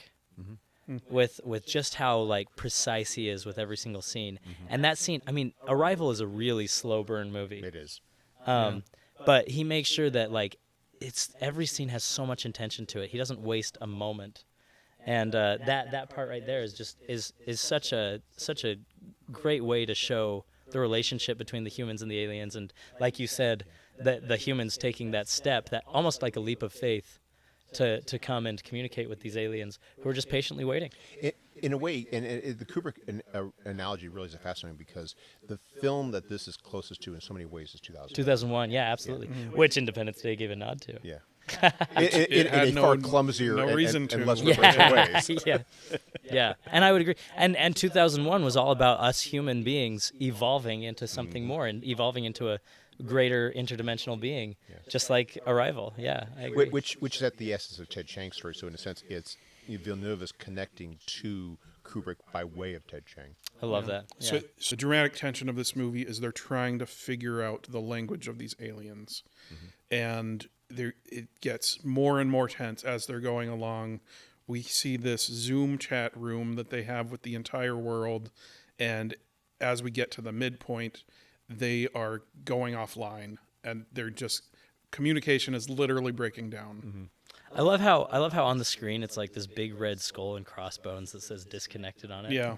You know, like every time I disconnect from my Zoom calls, it doesn't do that. Right. I want that as a background for my Zoom calls. And I get the narrative tension, but this to me is my biggest pet peeve of the movie. And this is something that is totally absent from the story, which is the geopolitical tension. Right. It's something that I understand why it's there. It's there to create that narrative tension. That being said, I don't know if that narrative tension is necessary, and if this was also the best way to do it. Yeah, I think it. I get what you're saying. Like because it is. I'd agree in general, because it's more of a personal story about her and her relationship to being able to make that choice. But I think communication-wise, it makes a good subtext for the whole situation of communication is breaking down as they're trying to learn to communicate with these aliens. I think also it gives the movie some stakes. Right? Yeah.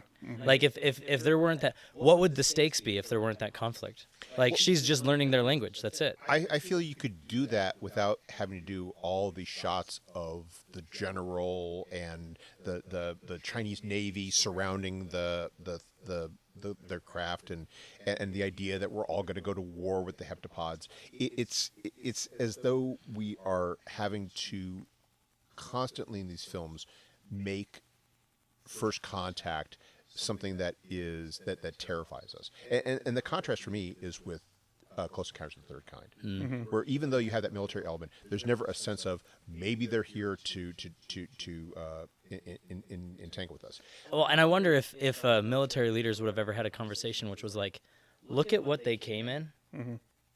I don't think a military action is going to be the best idea. Right. You know, they're clearly far superior to us in every way. Yeah. Let's not shoot a missile at them. And it's fun. It's fun to play the fear and to also do the fact that you have the multinational coordination taking place. It's the fact that we have to then go ahead and have the ticking clock. I don't feel that was as necessary, or if there was not a better way of doing it. Yeah, I don't know what a better way would look like, but I agree with you that there's probably... You got to ramp up the stakes towards the end, so it's got to happen. You could have done it if, say, Louise has a flash forward and she realizes that the aliens are about to leave, and that the aliens don't announce this, but suddenly she has like almost a premonition, the aliens are getting So ready she's got a limited amount of time to learn the language. to wrap things up, and that she communicates that, and maybe You could even, I mean, this would spoil the twist at the end, but you could even have one of her motivations to learning the language be that she realizes the aliens have an answer to who this person is in the future that she's going to, and the aliens are going to leave soon, and she's got to figure this out because she can just tell internally that there's something about her life that she absolutely needs to know, and the aliens have the answer. She knows it, and they're about to leave. Yeah, that could be a more personal stakes. It keeps the focus personal. Amy Adams has more than the ability to carry it through.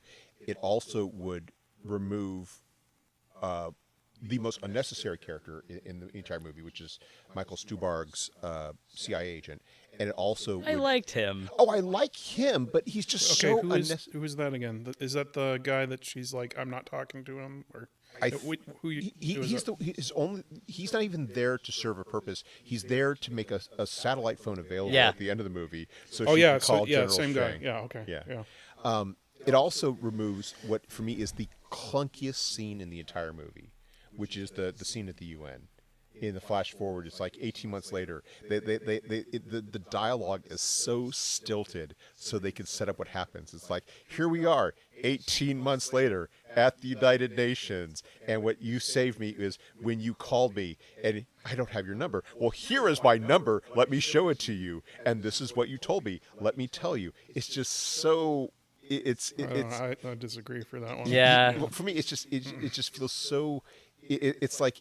It might as well call him general exposition for the role that he's playing. I mean, you got to say it. You got to say these things. You got to get it out somehow. But I liked the idea that he could perceive that Louise had something special about her that was going to end the conflict, and he needed to make sure that she had the information required, even though she would utilize that information in the past. Well, I really liked it. I thought it was really great. Well, for me, one, if you eliminate the geopolitical tension, you don't need the scene.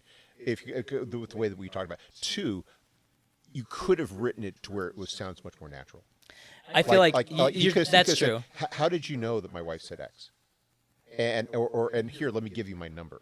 As opposed to what you called me on this number. This is what you said. It's like it's true. She could have been a little bit more involved in that conversation. Like they could have been at that UN thing, and she doesn't even know where she is. Yeah, she could have approached him and been like, "I need your number, and I need you to tell me exactly what your wife said to you on the deathbed," and him being like, I'm not sure exactly why you need to know that information because you called me and exactly you told me this, but let me tell you that anyway because there's obviously something really important. And I owe you because you saved us all. Right. I mean, it just would have sounded so much better than having him just go up and say, "Okay, information dump." That's true. It wouldn't read as just exposition. It would be like there's a goal for her to fulfill in this. And you know what would be really cool is if when she's at the UN 18 months later, she is illustrating a sense of urgency in herself. Yes. 18 months later to get this information for herself 18 months earlier to use. Mm-hmm. Like it would be really cool if it were a ball,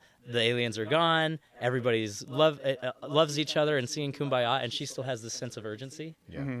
Because she knows that her past self needs this information. Yeah. That would be pretty cool. The way that they present it, it's as though he knows she has this ability. And either he possesses it as well, which they never establish, or that she's already communicated this, and yet somehow that isn't a big deal, which is totally implausible. Yeah.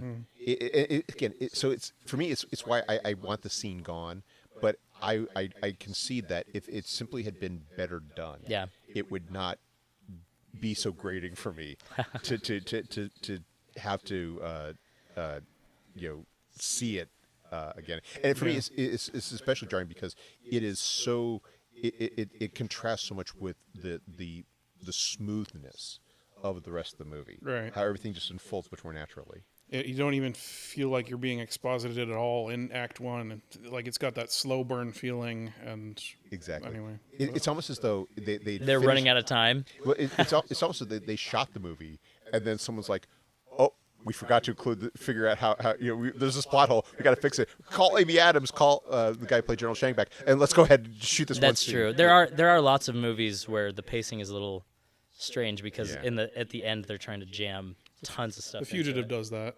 Oh He's yeah, The explaining Fugitive is everything at the notorious end. for that. Yeah. But they were literally writing that as they filmed. But I want to get into the language that Yes. it's these circular what do they call them? Something graphs. It was like the one thing I forgot right now. Oh yeah. Anyway, but these symbols that are circular, which she talks about how maybe that's the way that they perceive time, like it's all together in a circle.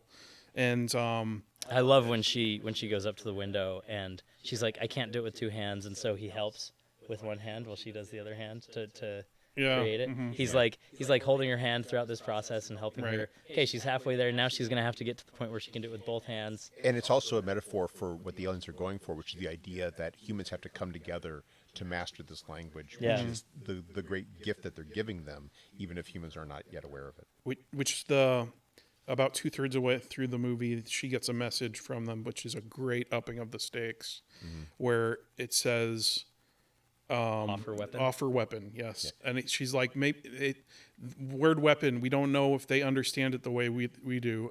But they're like, no, this is beyond that now. We've got to figure out what we're doing. She doesn't get it from them. Yeah. They find out that the Chinese have been given it. No. They tell it to her. Oh. Yeah. And at the same time, the Chinese are getting a very similar message. Yeah. Okay. Yeah, and that's why all of the communication ceases between all of the countries. Yeah. But there's another element of this film that also is not in the story, but this I like, which is how you get a sense of the broader anxiety that to me is so true to life as to how people react. Because you get this time jump. Like after you have the initial meeting and Louise is working on the language, she starts to experience those flash forwards, even though she doesn't know what they are yet. And then you move the narrative forward a month, and they're making progress, but you also get these scenes of how humans are freaking out, which is perfectly understandable because it's from their perspective, these things have just been floating there for over a month, and nothing's happening, and so and I feel like a lot of the nations are presuming that this is a military action. Yeah, you know? especially when these things are all being run by the military. We didn't point out that these are not above big cities. These are like in rural areas like Montana, where they have to build a camp by it because there's no towns nearby. That's how remote it is. One of them is in Greenland. It's just like they're out in they're not floating over cities like in Venice. Yeah. So, but it thinking, and this is where I have you to thank, Aaron. It makes me realize how it's an effective way, though, of conveying the fact that this film really relies a lot on suspense. The suspense of the question, but also the fact that what's ultimately causing humans to buckle is the fact that there's this unrelenting suspense that they're not able to resolve. Not only that, but I think they did a great job of illustrating how so many of our wars and conflicts and so many deaths are a result of miscommunication. Yeah.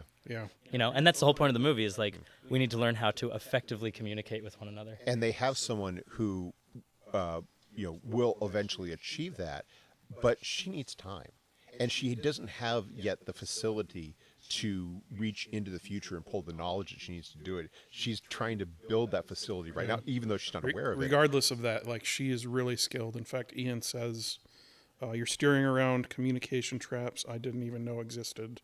He's like, I'm not that great at that. I guess that's why I'm single. Yeah. So, And I love which is simultaneously setting up their relationship. Yeah, and I loved her line where she's like, you can know how to communicate and still end up single. Yeah, that's good. Yeah. Which is kind of funny given what happens to them in the future. Right. And I love that too because the first time I watched it, I thought she was talking about her divorce. Yeah. Which you've assumed has already happened. Which I assumed had already happened. Yeah, exactly. There's a blink and you'll miss it scene of a soldier talking to his wife over the phone. Yeah. And she's like freaking out. And I'm like, oh, look, it's the communication thing, like the failure of communication.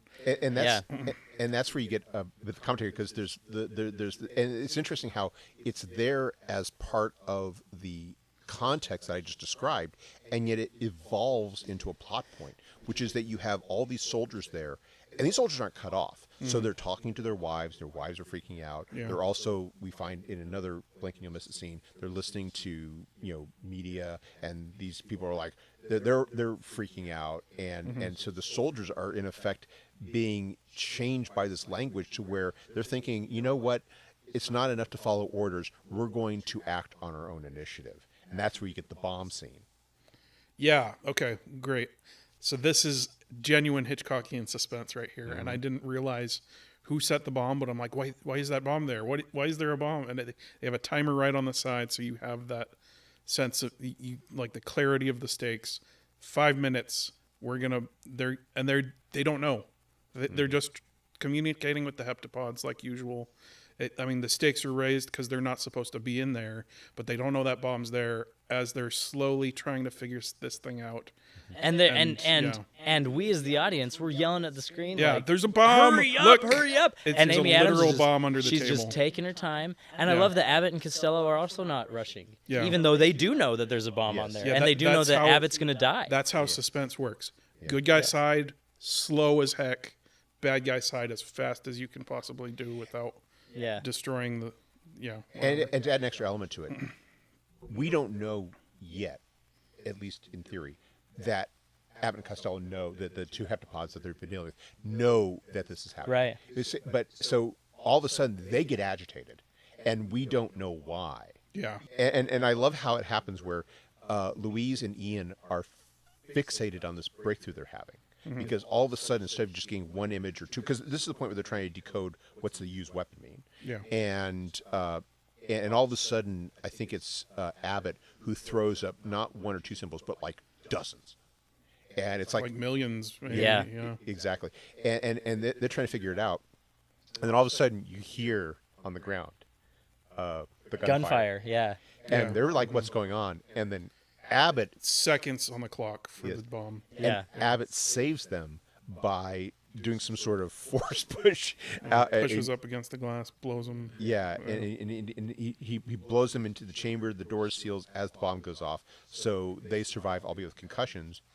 And it turns out to be this group of rogue soldiers who were shooting at the security personnel who were there to stop Louise and Ian from Which going. I just missed it. It's very clear that they're the ones that are doing it, which you need for suspense. You need that clarity of, okay, this is what's happening.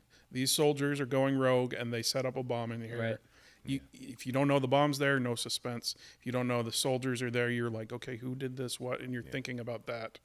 You need that clarity. You have to really pay attention to the conversations they're having. Like when Louise and Ian drive up, they've planted the bomb, and they decide, because Louise and Ian are like, we need to go up, and rather than alert things, like, Let them go. Yeah, let them go. So basically, like, we don't care about these eggheads. Let's go ahead and let them die.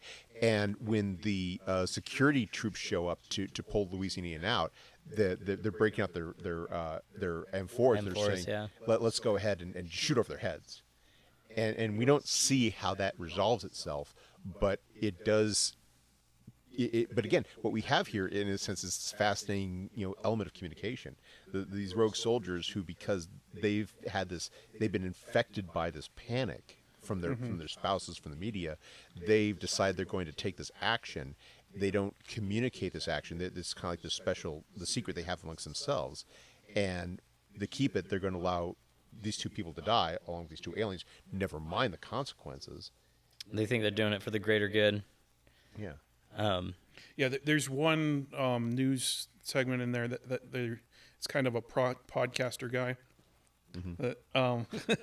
Anyway, there is a podcaster guy that's talking about how they need to express strength and put a shot across their bow, and so that's representing that mindset that these soldiers are taking. Although last I saw, exploding a bomb in a ship, that the bow is the front of the ship, and across the bow be outside the ship, and not inside. Yeah.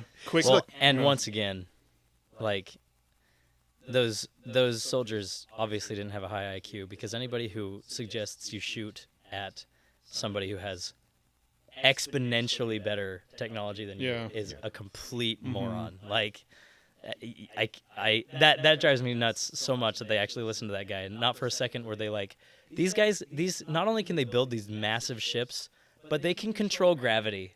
Like, What how are are we you gonna supposed to do? fight Yeah. against an alien that can control gravity? Yeah. Well, we didn't think to that stuff. Just a quick note, like this is the only actual explosion that's in the movie, and I'd put that just like they said that war is translated as argument, all the explosions in this movie are arguments. Oh, I love that. I didn't even think about that. Yeah. That's totally a callback. Yeah.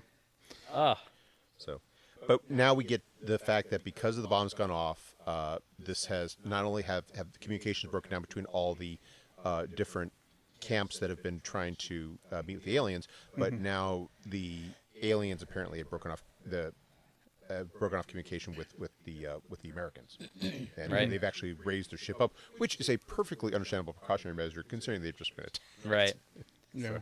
right. I have to say, I love when you realize that Louise is that time is no longer linear, right? Yeah. And you realize that these aliens see time in a nonlinear way, and then you also realize Abbott, whoa, he didn't just die in an accident because that bomb went off. He chose to. Abbott sacrificed his Oh, life. I didn't even notice that. But He had did- sacrificed his life to give this information to Yeah. the humans. But did he? Yeah, and so that's where you get to the free will thing. Did he really choose to, or maybe once you see all that, you just kind of like the same way we're stuck in our routines in our life, where we know, we're going to get up at a certain time, we're going to, eat a meal at a certain time, we're going to be at our job at a certain time. If he was just kind of like, well, I guess this is that part of it. This again, is such a rich, plethora of possibilities you can explore. I'm always on the side of free will in that conversation. Like it's regardless well. of what you know, like you still have the choice. I like looking at Abbott as a messianic figure Yeah. that's good. who laid down his life for mankind, and did it willingly. and a species. 'Cause And, remember, and the- his the- species yeah. too. For yeah. two species. Yeah. And but you're not wrong. I mean, the idea of you being able to see in the future, if I could see in the future and see when I was going to die,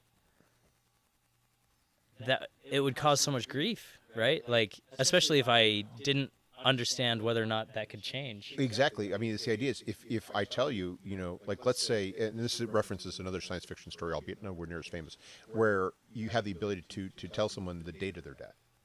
Yeah. How does that change your life? Do you suddenly figure that, hey, if I'm not going to die until, say, 2071, then I'm going to go ahead and start playing Russian roulette, or I'm going to start, driving 105 miles an hour down the freeway without a seatbelt. I mean, to what degree do you then treat that as immutable versus something that is just, versus you get so consumed with trying to turn that into reality that you change your life to make sure you're going to live to 2071. There are two things that come to mind when you say that. The first one is that cheesy country song, "Live Like You're Dying," Better know that one. Oh, you don't know that one? Have you heard that one? No, I get Oh. the sentiment that you're.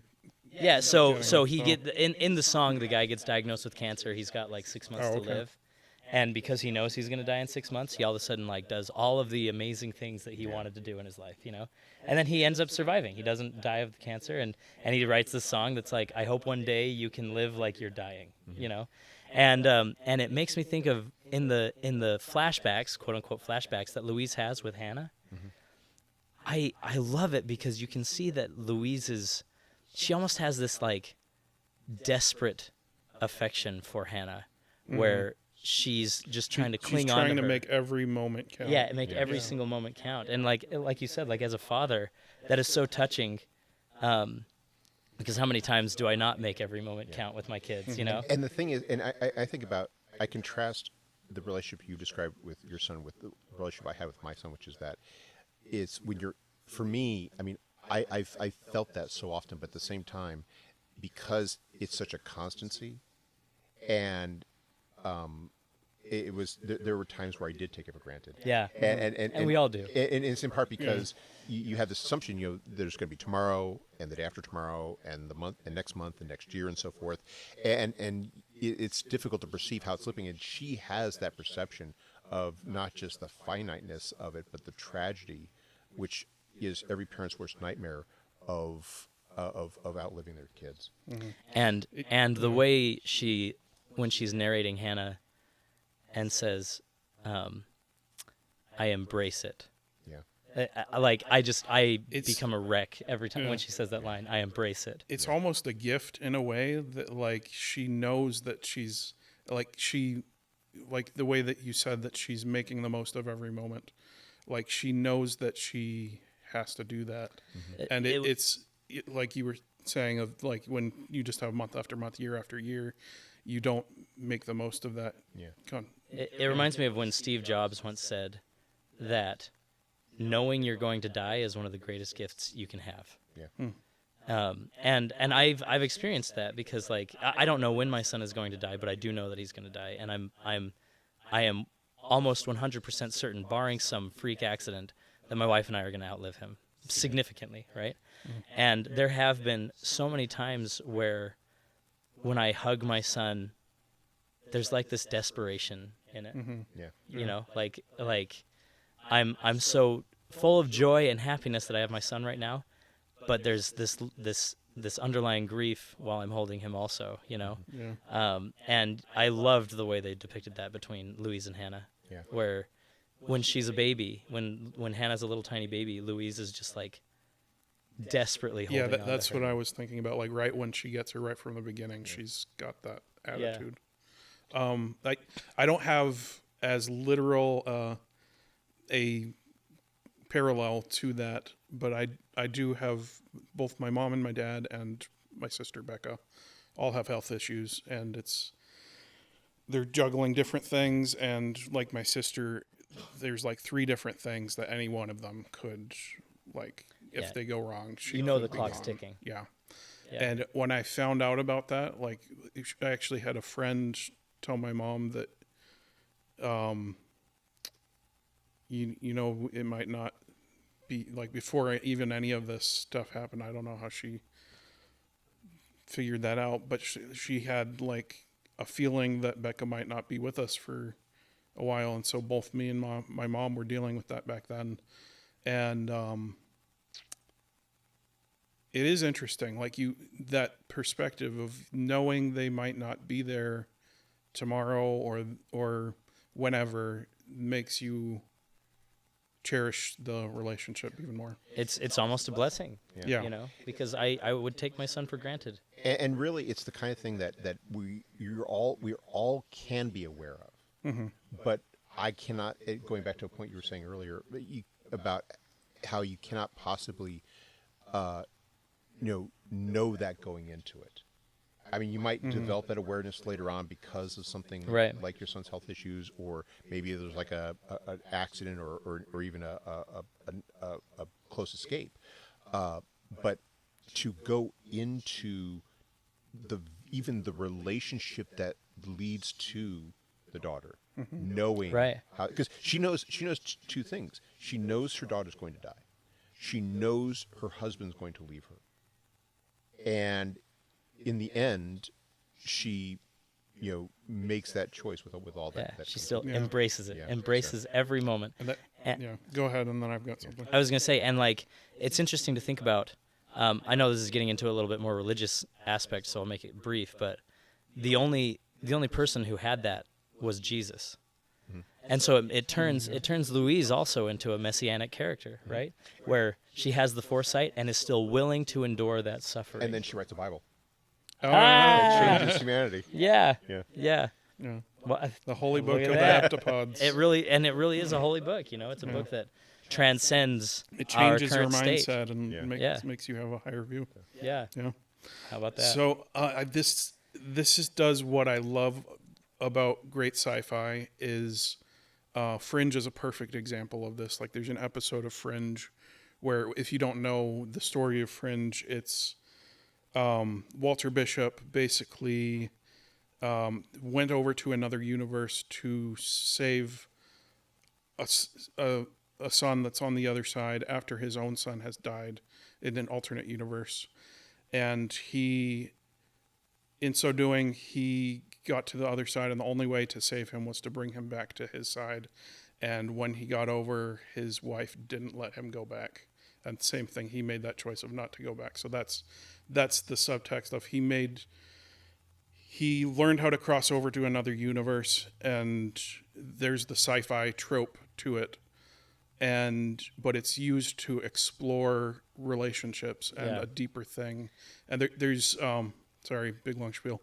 There's an episode where a character basically he goes back in time to try to save his wife, and Walter appeals to him through his own relationship with that, and it's not about the flashy gadgets and all that stuff. It's about the relationships, Right.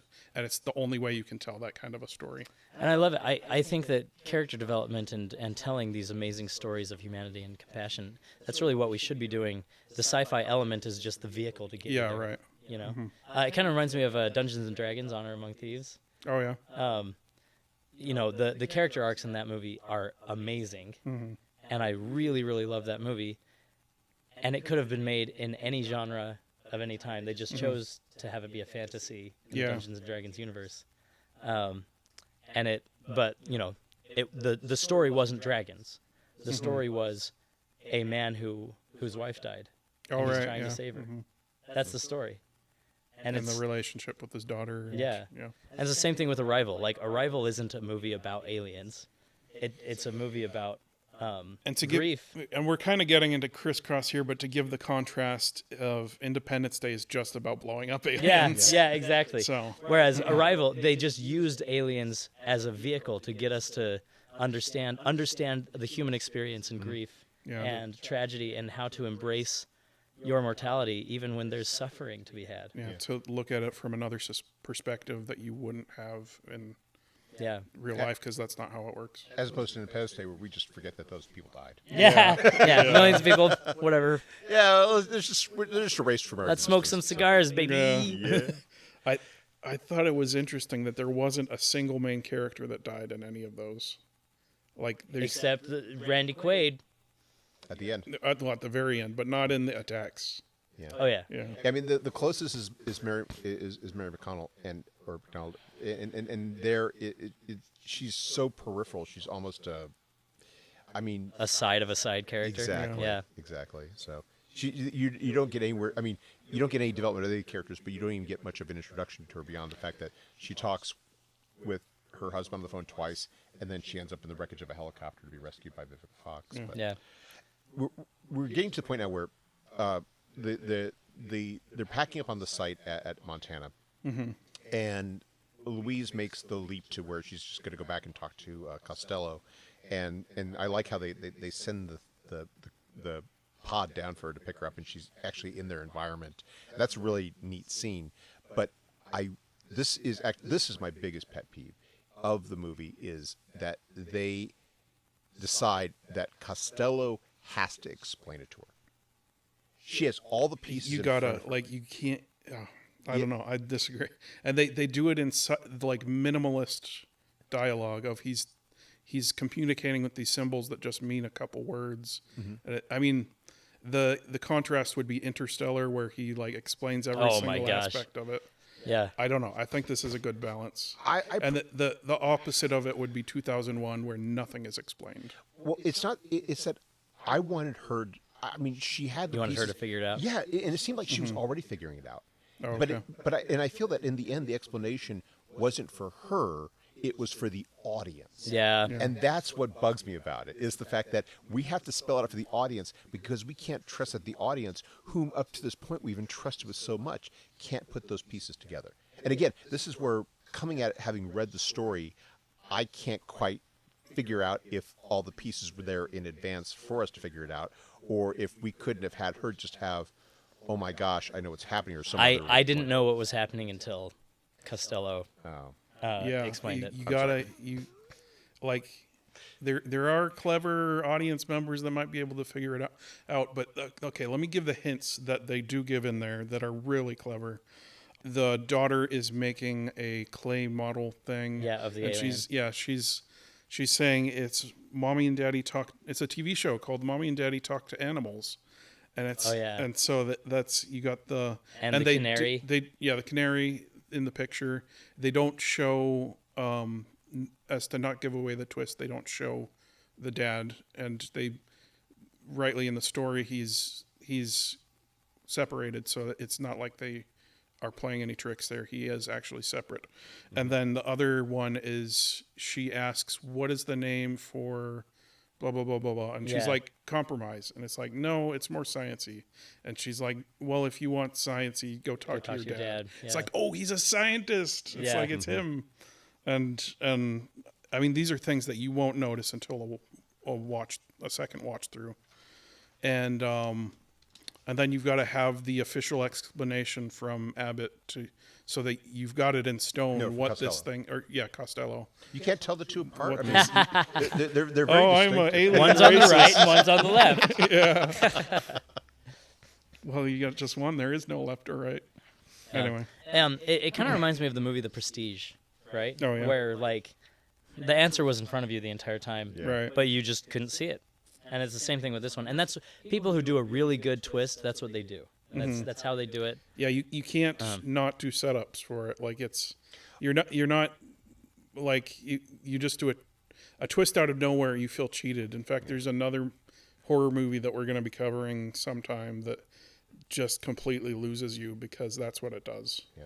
But, And that's I mean I don't have a problem with the twist. It's just that they Yeah, have a character I get you. who's given all this ability, who's given all this agency, but at the end of the day, we can't say that she's smart enough to put it together and just blurt it out or something like Yeah. that, So or come out and then tell Ian that she can do this or something like that. it would have been better had the alien been like asking questions to her, and then she realizes, oh, the answer is this. Yes.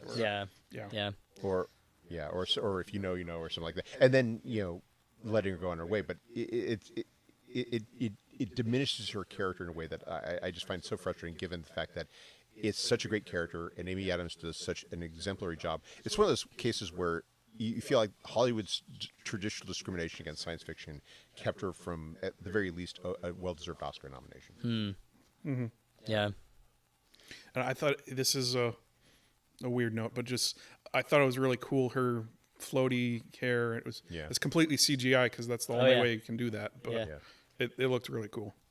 And again, another humidifier went way too much on that scene. But this is where she gets out and she tells the colonel that the weapon is a tool and the tool is language and language is the gift. And the colonel's like, well, that's too late. Yeah, it's all well and good, but it's too late. And that's when we get the whole her remembering that her flash forwarding to The Chinese guy. And this is when the CIA guy finally performs his role in the plot, which is to supply the satellite phone so she can call the general and tell him the words, while Ian is bravely preparing to take not just one but several bullets for Louise, as the CIA guy is like, "Give me back my cell phone." Yeah. And that's some great suspense right there too, because as soon as he's like, there's a phone going off and it's your phone, and they keep upping the stakes of the suspense, and it's like, anyway. And it helps and this is where you get to why it's great to have an actor of Michael Stuhlbarg's quality playing Halpern, which is that he doesn't have like this over the top explosion of, oh my gosh, where's my cell phone? He just Find it. Yeah, he just points like, that's find good. it. He's like trying to keep his cool, I love that one boardroom scene where I can't remember where it takes place, but it's like it might be after they learn the offer weapon thing, or somewhere in there, but he's like, or no, it's a more mundane thing, and then he's like, well, this could mean that, and it's like, do I have to talk to him? Oh yeah. Anyway. But he's an example of how a great actor can take even small roles and make them great. But at the end of the day, his character only exists for that one purpose of having that satellite. Yeah, and that it kind of it seems. I'm glad it's check cleared. I look at an actor like that, I look at a performance like that, I'm thinking he brings so much. He could have brought so much more, but hey, at least at the end of the day, he got paid. That's how I feel about like every one of Sam Rockwell's roles. Yeah. Sam Rockwell is such an amazing actor, and he's always a side character, like has a small role. Yeah. But he's so good. Yeah. Sorry, I digress. Do we have any more we want to discuss just about Arrival before we get into Criss Cross? I'm excited to crisscross. Well, I just want to add one last thing, which is how the way that the circularity, which is such a fitting point, which is that how you end the movie with Ian asking her out.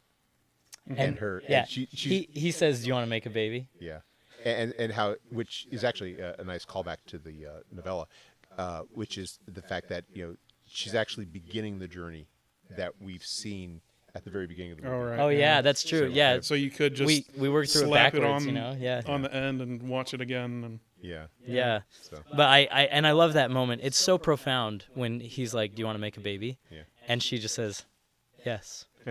Like her saying, "Yes, I do. I'm going to go through all this suffering. I'm going to go through all the grief. Yeah. I am choosing to do this." Yeah. It's beautiful. And that flashback isn't in present though. That's somewhere between them. Right. Yeah.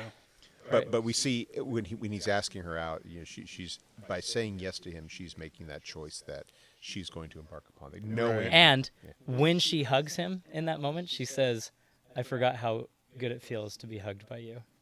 Even though that was the first time the two of them ever hugged. Yeah. It's such a good call forward. And also call back. and also a reflection as to how developed her skill is at this point. And also why it is that you live through that is even if you can recall it somehow, the moment itself is where you still want to live. Yeah. Oh, man, that's beautiful. Yeah. Yeah, so I just wanted to end this segment with, we've already said it a few times, but it just has such a beautiful theme, a beautiful armature of if you knew your whole life from beginning to end, would you still choose it? And Louise says yes. So I love that. Yeah, it's amazing. Beautiful. It is. That's why it's my favorite movie. I wonder what the star rating for you is going to be. Okay. Okay, so with that, we will go crisscross. Every once in a while, two films will share a bond to transcend time, space, and even genre. These similarities go down to their DNA. So let's dissect and deconstruct, compare and contrast. It's time to go crisscross. Cool. Yeah, maybe the best one we've had so far. I felt like I stammered a little bit in the middle, but that's okay. Okay, can I... Yeah, go ahead. All right, I'm going to start with this crisscross. Before we get into the actual film critique, I have this theory that I wanted to propose to you guys and see what your opinions Okay, were on let me cover just the obvious real quick, and then you can go ahead. straight into that. So, the obvious reasons, and this is why I picked it, and I'm glad I found deeper levels to it than this, is it's two movies about big ships covering key spots on the Earth, and the Earth's reaction to it, and the conflict that ensues, and that is the surface level. It is kind of interesting that both movies ended with humanity pulling together and becoming united. Yeah, mm-hmm.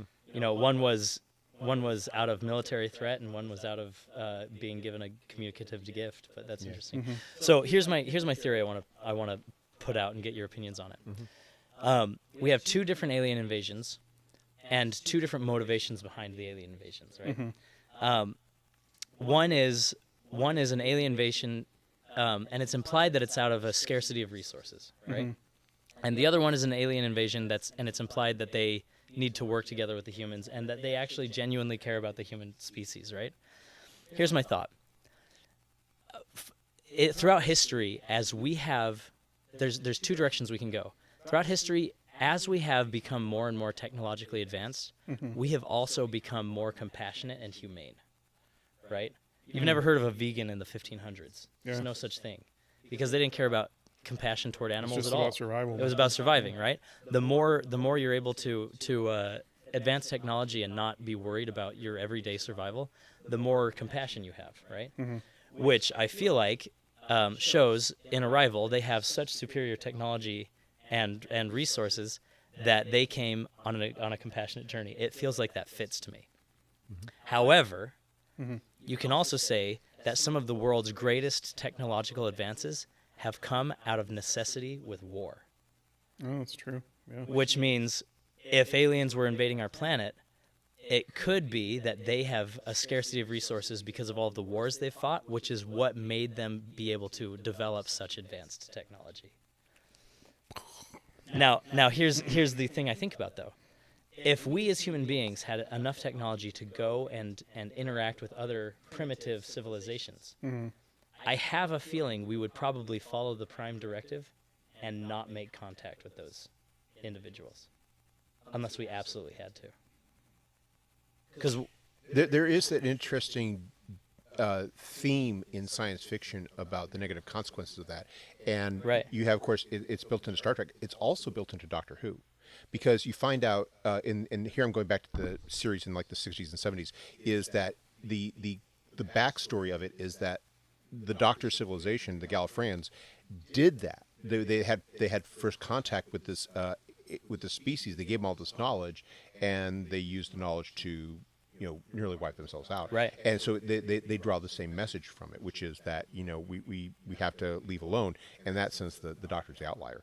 And getting back to the point that we were making about science fiction earlier, which is that it is something that we use it. It's a way of dealing with these big hypothetical questions about ourselves, that in a way that you really can't deal with in so many other forms of fiction.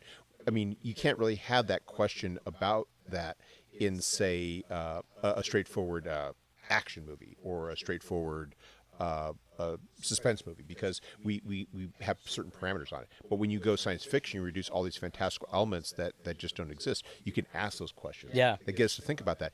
And also then turns around and asks this big question that we engage with, which is that if there's other life in the universe, why have they contacted us? Maybe that's the reason. Yeah, maybe it's because they are compassionate and they don't want to mess up our lives, right? Which tells you that if we see aliens come to Earth, it's most likely in a threatening manner.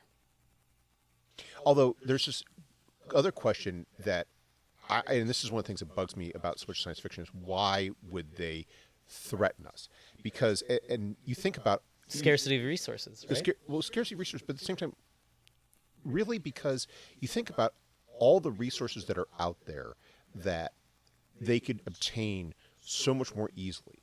Like, think about all the things that the Earth has. The Earth really has two things that justify invasion. One is the biosphere. Right. Because biospheres are very difficult to come by.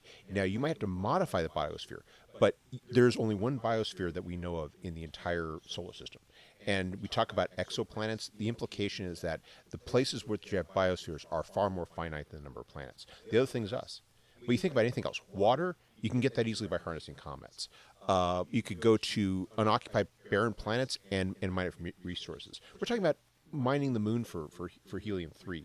We would not have to conduct a massive invasion where we send in thousands of troops and risk being felled by a virus or something like that, to throw in just three different elements that you periodically see in science fiction novels about alien invasions. So that's true, but in Independence Day, I mean, their ship was a quarter the size of the moon. I don't think they perceived us as any threat at all. It would be like me wondering, should I go and drink some water by that anthill, or some water over there, which makes me have to climb some hills, Like the anthill, sure, the ants will attack me, but they're ants. I don't care if the ants attack me. I'll sweep them away. I feel like that would be the aliens' idea when they see human civilization. They would be like, they're so far advanced, they've got city-wide ships. They're like, we just need to clear the space for our landing. It's just still so much more effort, unless you view that whole effort of sweeping away the ants as an alien jobs program. Because if you think about when they go up to the mothercraft in Independence Day and there are all those troops, you figure that, okay, maybe the reason why they're actually going through this laborious process of invading the Earth is that they've got this species with all these people that got to give them something to do. So we're going to go ahead and say, well, it's just job placement. Yeah, exactly. We're just going to go ahead and conduct this. Because if humanity really is just so much ants, then why do you even need to wipe them out? We can just go ahead and take what you want. That's a good point. Yeah, because I wouldn't disturb the anthill. I just skirt around it and get my water. Yeah, that's a good point. This is made it won't destroy your thing. But I've always thought the Prime Directive was dumb. Like it's what? Yeah, it's retarded. But we all exist in the same universe. He just gave an example of how I haven't thought about it that deeply. A civilization. But I've always thought of it as like, if you can't help, do help. Like it's like, what is the separation between this planet and that planet? And But the number one thing that like doctors live by is make sure they do no harm. Mm-hmm. So like if you can help, you do help, sure, but you don't know what harm it's going to cause. Ramifications. Yeah, it's kind of like in it's not Star Trek. It's the one that the Family Guy made, Seth Orville. Orville. Yeah, in the Orville, when she comes down and heals a girl's arm with their technology, and then they leave, and when they return, there's this religion that's built up around Kelly's character because she healed this girl, and they thought it was a miracle, and they thought she was the Messiah, you know. And all of a sudden, all these churches were being built up to like to persecute the people and to get gain and all these things in the name of Kelly. Like all these crazy bad things were happening. Because she wanted to heal a girl's arm. I'm just not big science fiction-y of a guy. I don't think that deeply into it. Well, but, to be fair to Aaron's point, you could count on both hands the number of episodes of Star Trek where they honored the violation. Yeah, violated. They violated Pride Directive rather than Yeah. honored it. Yeah. Why do they even have it? The other thing I think about is that if aliens came and invaded, they might have a hive mind mindset like in Ender's Game, where they're not killing humans, they're just getting rid of drones, you know, and to them there's no emotional component to this whatsoever. It's just a necessity. We're just getting rid of the drones. It'd be like giving somebody a haircut. Yeah. And we don't know what aliens' mindsets are, you know. But actually, I want to build upon that point because that gets me to one of the great contrasts between the two movies. Is that in Independence Day we have these aliens, and these aliens, for all of their appearance, are very human-like. And this is one of the biggest grievances that you can level against the science fiction in modern media, which is that the aliens are not very alien. And you can see in Arrival an example of that. And it's not just their physical appearance. And this is one of the things I think makes it such a unique film or an unusual film, is that they really get into the notion of how different they would think from us. Yeah. And that's the genius of it, because that is actually the plot point. That's the whole focus of it, is the idea that what the aliens are ultimately gifting us is an entirely different way of thinking that changes who we are as a species. Yeah. Whereas in so many, you can go all the way back to like War of the Worlds. You can go back to Day the Earth Stood Still. They're not only they're either physical appearance aside, ultimately we use them to talk about ourselves, which is again perfectly fine function. But you never really get a sense that really helps us to grasp how ultimately alien such an encounter would be. They might have reasons for coming into contact with us that we don't even understand or appreciate. Right. Yeah, I love that. Yeah, and yet they will, and that opens up all these things that we've never really explored outside of the novels and short stories that writers have done, which haven't had quite the same currency. We still think of it in terms of it's going to be like War of the Worlds. It's going to be like 2001, which gets closer to that, contemplating a different psychology behind contact, but ultimately one that's relatable. Or we get to Independence Day 4, which case they're just like War of the Worlds. They're imperialists. They're there to take our stuff, and we're the plucky natives that are going to overthrow them. Even though that usually doesn't work in imperial history. Yeah. Yeah. Okay, but I want to explore the theme of communication. It's just skirted right over in Independence Day. They have one scene where they put the two scenes. Okay, well, I'll cover this scene and then you can tell me the other one. They have the helicopter with the welcome lights, wagon. the welcome wagon, and they start flashing the lights randomly. And it's like, you have no idea what you're telling them. Yeah. And then they blow them up, and it's like, okay, that's what that movie thinks of communication. What was the other thing? Second one is the encounter with the alien at Area 51 when that's talking right. through Yeah, Okun. the data doctor. Because at this point, the aliens have made their intentions very clear, and yet you still have the president trying that final. And you could argue that's in there just to show to make the Manichaean contrast that much more stark, we are so good that even after the deaths of millions, we're still trying to find a peaceful resolution. And it is the alien stubbornness that leads us to unleash, holy heck on them. Yeah. And but so that which of course also gets to the irresolution of the presidential character, which the movie rather, I think, unfairly denigrates as saying that he didn't get it. The alien literally has to start, mentally ripping through his mind before he finally realizes we've got to nuke these suckers, and which is, it's pretty crazy. I mean, if any foreign entity leveled an entire city with one blow, it would be nuclear war. Like that. The only thing that justifies the contact is that it's increasingly clear at that point that they really can't touch these aliens. It's like, we're going to make another attempt of communication once we've determined that firing AMRAAMs at the saucers is pretty futile. So yeah, okay, it's like you hit us, we're going to hit back. Oh, we can't hit you. Can we negotiate a compromise? Yeah, I love that. I think it's interesting that this is just a side note that they never mentioned if any other cities around the world are destroyed, or did they destroy them all at once? Well, I thought it was implied that they all destroyed them all at once. Okay. That's what Jeff Goldblum's countdown was about. No. They're all doing a coordinated attack. Yeah, and then what they do is that once they've destroyed those 3 cities, they move on to the next ones. You don't get the impression. Right.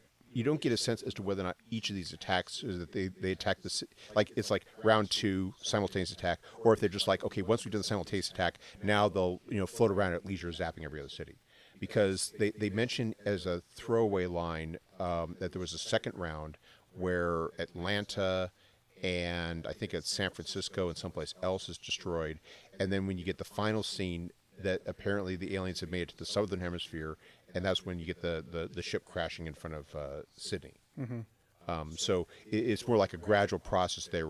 That was phase 1. Phase 2 were the troops, once they'd pare down the numbers. Yeah. But then for the communication, all of Arrival is exploring that theme. Yeah. And it goes in depth with it of like, she explains like, okay, just to communicate one sentence to them, we're going to have to get their concept of we're going to have to make sure that... Oh, I love that. Yeah. I'm not asking what Joe Alien's purpose is. I'm trying to get them collectively, I love that idea that there's so much nuance between every word that we have in our language. Yeah.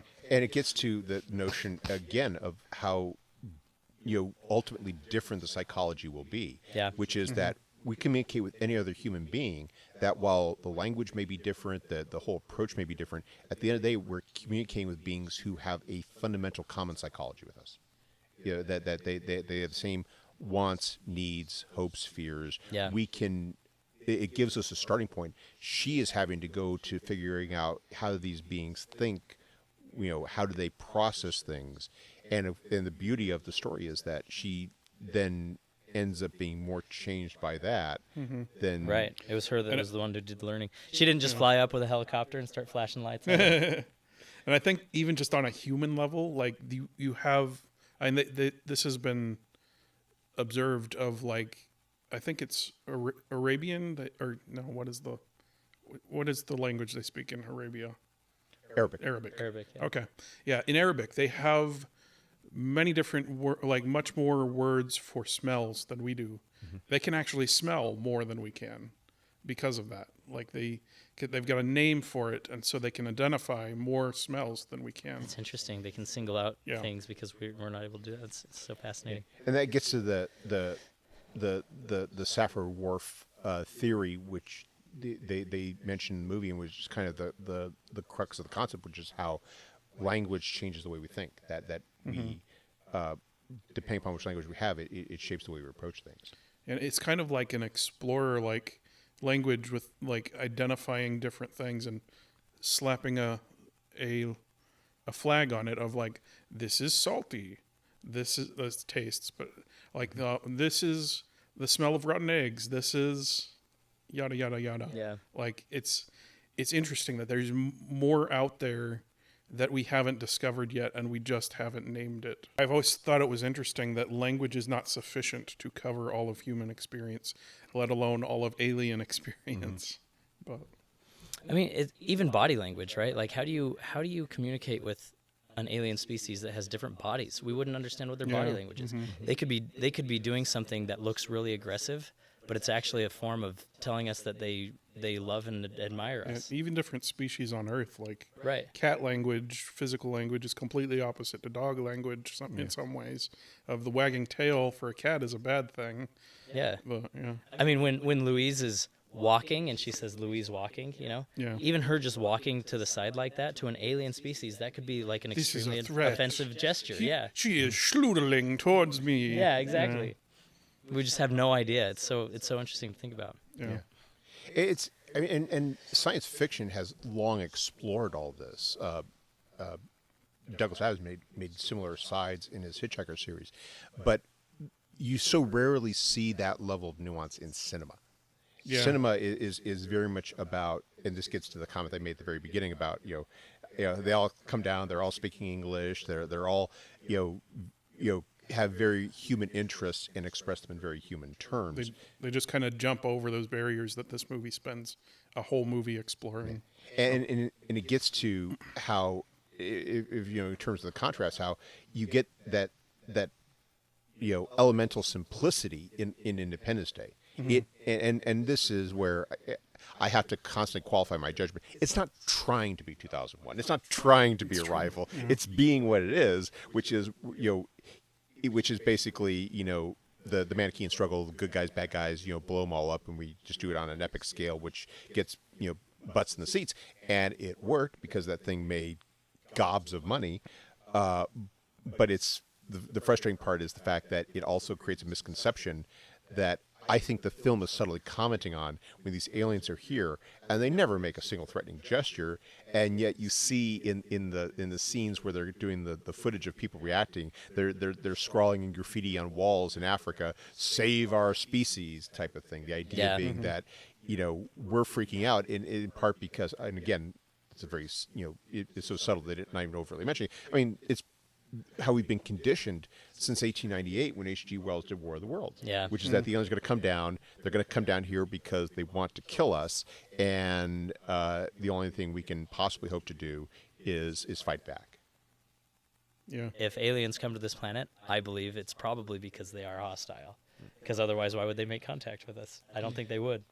It reminds me of a line from the 1953 War of the Worlds, where when the Reverend is preparing to talk to the aliens, and I love that movie because it is such a great encapsulation of where America was in the 1950s, where this Reverend, unknowing that the Martians already started killing people, is going to make contact with them, and he's going to do so with Bible in hand. Yeah. And his niece says, but Dr. Forster says there's so much advanced for us, and he says, well, there's so much more advanced for us that we'll be closer to God. It's the idea that we can plausibly ask ourselves, well, if they're that advanced, why would they need this? Couldn't they build Dyson spheres and synthesize all their needs from energy or something like that? Do we really, as we get more advanced, need to continue plundering? And this gets to a question that I think is one that we're starting to really address as a species. Are we forced to continue consuming to the point of exhaustion, or can we, or do we find better ways with our more advancements? Yeah, but I would argue that nobody is ever content with their standard of living. They always want more. Yeah, there's that too, and Right. which of course also raises some very interesting, disturbing questions. But again, and this gets to the value of science fiction. We explore that in science fiction, but is that necessarily the same? We are not content. Does that necessarily mean that another species would be? Right, and we're judging everything based on our own experience, right? We can't know what another sentient life form, what they value at all.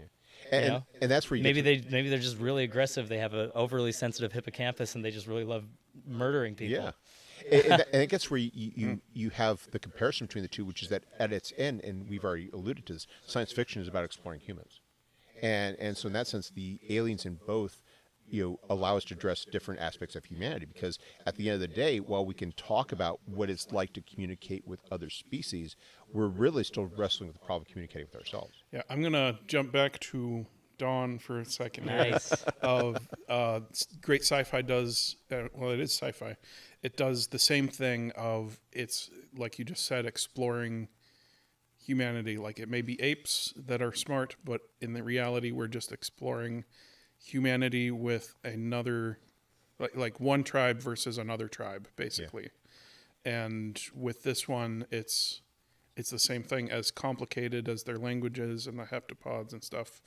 Like I pointed out with the smells of things, like it's that human dynamic that we can, I mean, it's stretched a little bit further with this, because we can't, by talking to another human and getting their language, we can't stretch our perception to perceive all time, but we can extend our perception just beyond like culture and stuff. Like you can gain more smells, or you can, I don't know, there's things that by communicating you can learn things from other cultures. And I love that this movie takes an entire movie to explore that bridge of language and communication.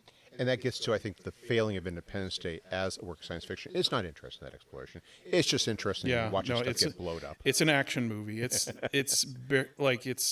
action movie with a sci-fi veneer. Yeah. And like I'm kind of already talked about this, but I want to open up to you guys too if you have thoughts about it, of just great sci-fi and what you can do with it. Like this movie, it's got that theme that it explores of, if you could perceive all time, you could see your entire life from start to finish, would you choose it? And like it's a lot like Galaxy Quest too, right? Even though it's a comedy. Yeah. You know, when they're talking about the Omega-13, he says, you know, it only turns back time for what, like 13 seconds, I think. Yeah. What could you possibly do with 13 seconds? He said you could change one mistake. Yeah. Yeah, that's good. You know, there's a film out there that to me is the most underappreciated science fiction movie ever made, and it's so underappreciated most people have not even heard of it. It's called The 27th Day, and it gets to a lot of what you've just been talking about, Aaron. The premise of it is that these 5 people are just plucked from Earth at random. It's like an American reporter, a British housewife, a Chinese peasant, a Soviet soldier, and a German scientist. And they're taken by these aliens, and they're given these capsules that each one of them is given capsules sufficient to wipe out all life on Earth. And the aliens say, "We are from a planet that is dying. We want to take over your planet, but our ethics prohibit us from killing you. So we're going to give you, each of you 5 people, the tools to do so yourself. And you have basically 4 weeks to make that decision. Basically, it's kind of like they're giving, it's like the equivalent of, I'm going to give you a weapon to unalive yourself, and I'm going to basically see whether or not you do so in a limited period of time. And it's about how, and then they put these people back on Earth, and then they announce to the world that these 5 people have this weapon. Oh, and have this thing. And geez, I was thinking this sounds like a really boring plot. Nobody's going to do that, but then they announce to the world that they have that. And there's this Cold War context that kind of muddies it a bit, but nonetheless it gets these big questions out there that you can only get through science fiction. The notion of if a person had that ability, what would they do with it? How would they affect them? I cannot imagine a genre that even gets close to doing something like that. It's almost like the Joker in The Dark Knight, right? When he hands both ships the detonator. Mm-hmm. Yes. Yeah. And it really explores the human experience for sure. I'm sure that one explores it a ton, especially because everybody in the world knows that they have this ability. Yes. Like what then? How does that affect their relationships? It's kind of like somebody who wins the lottery and all of a sudden becomes super alone. Government's trying to get control of it. One of the characters just basically doesn't want it. One of the characters is so traumatized by it that they unalive themselves. It's just the notion of how that power affects them, and it does, and it only scratches the surface of it. It's not a very famous movie. It did get huge reach. It's not a big science fiction movie, but it's one of those ones that really kind of, to me, captures the essence of what makes science fiction so fascinating, which is how you can use it to explore these overriding questions. Because at the end of the day, what's being explored there is kind of a metaphor for what we as a species have at this point, which is the ability to. The last thing I wanted to cover is just the personal nature of this story, which is I like with sci-fi, you can explore big ideas and things, but I think the reason that this is so resonant is because it's a personal message, and it's not. I mean, they could definitely explore that the way that you were talking about of what happens when everybody gets that. But this one is very much what it means for her. And that message would not land as well as it does if it weren't about this one character. And, Totally. I mean, that's Independence Day versus Arrival. Yeah. Independence Day is focused on 50 characters. Right. Arrival's only focused on one. Yeah. Right? Arrival dug really deep, whereas Independence Day spread out really far. Yeah. And you can see the difference. Spread like butter over too much bread. Yeah. Nice. And the one that I'm really going to focus on to conclude is the thing that, and again, I'm going to credit you, Aaron, with opening my eyes to this, is how we use science fiction to approach this concept, the same basic concept, but they do it in two ways. Independence Day is action. And I really appreciated, especially on my rewatch, how Arrival is so built on suspense. Yeah. I mean, there's a mystery element to it, but you have that suspense It's that tension of, is the world going to blow up and go into war? Well, not even that. The suspense of what is going on with the aliens. Is there something more sinister, more ominous? Okay, I'm just gonna correct real quick. That's more mystery. Oh, okay. But yeah, like, as I'm explaining, maybe it is more mystery. But I mean, it's fascinating and it's intriguing, and you want to know the answer. But I feel so much more suspense in Arrival than I did in Independence Day. Oh, yeah. And it's not necessarily that the premise of Independence Day is bad. It's just that because it is told in that kind of no subtlety way, the way that it's even filmed, it's very bright. So there's like no shadows almost. The soundtrack is bright and zippy. For Independence Day. For Independence Day. I was really struck by the sound design of Arrival. Oh, it's very realistic. Like when they're on the helicopter, it's like what, and then they have to put on the things, and it's like at an uncomfortable level when. I was listening to it with my headphones in. I had to turn the volume down when we were in the helicopter. It was blasting me, but that was the point. The point was like this noise is stopping people from being able to communicate. Oh, I didn't even notice that part. That is actually the one Oscar it did win was for, I think it was sound editing.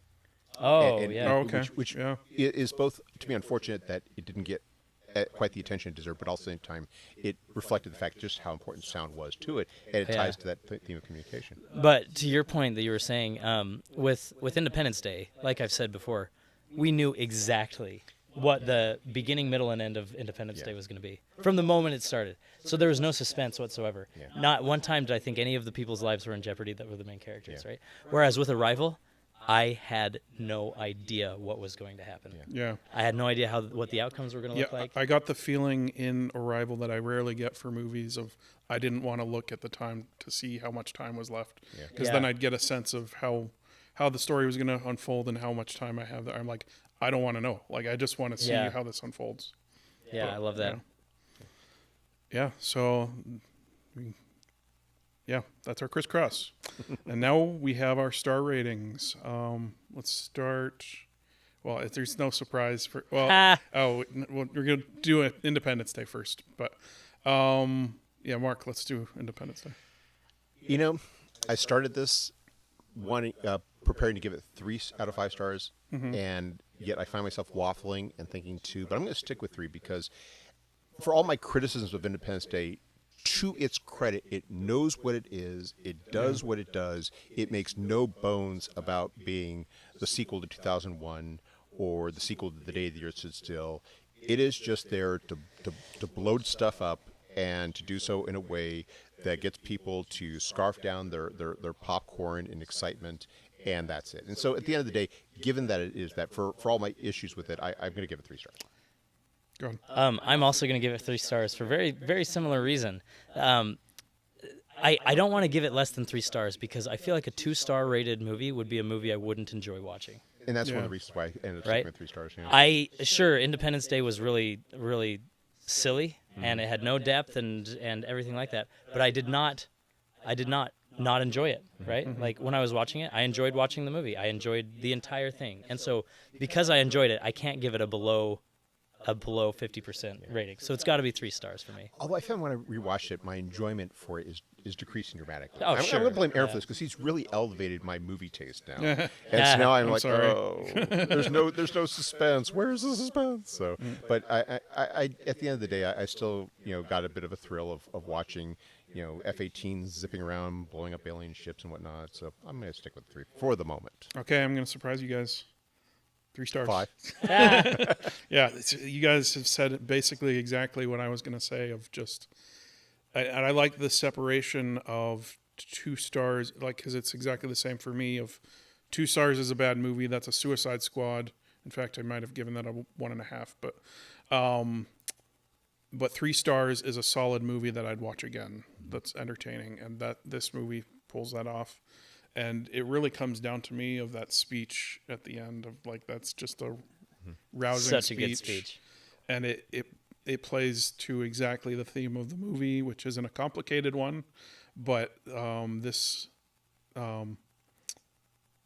Independence Day won't be just an American holiday, but a world holiday, and they unite through the conflict, but they still unite at the same time. It's like a poor man's March of the Rohirrim, Yeah. Like you love the speech, you rah, you're excited to go into battle with him, And it's a film that I think is a very 90s film in that respect because it conveys that moment when the United States, we were in this unipolar moment. It was before 9/11. There was the sense that the United States was this undisputed world's leader and that our values, our ideals had triumphed. Yeah. And that we were going to bring the world together behind us and behind our values. And it's, in that sense, it's a film that I will constantly reference.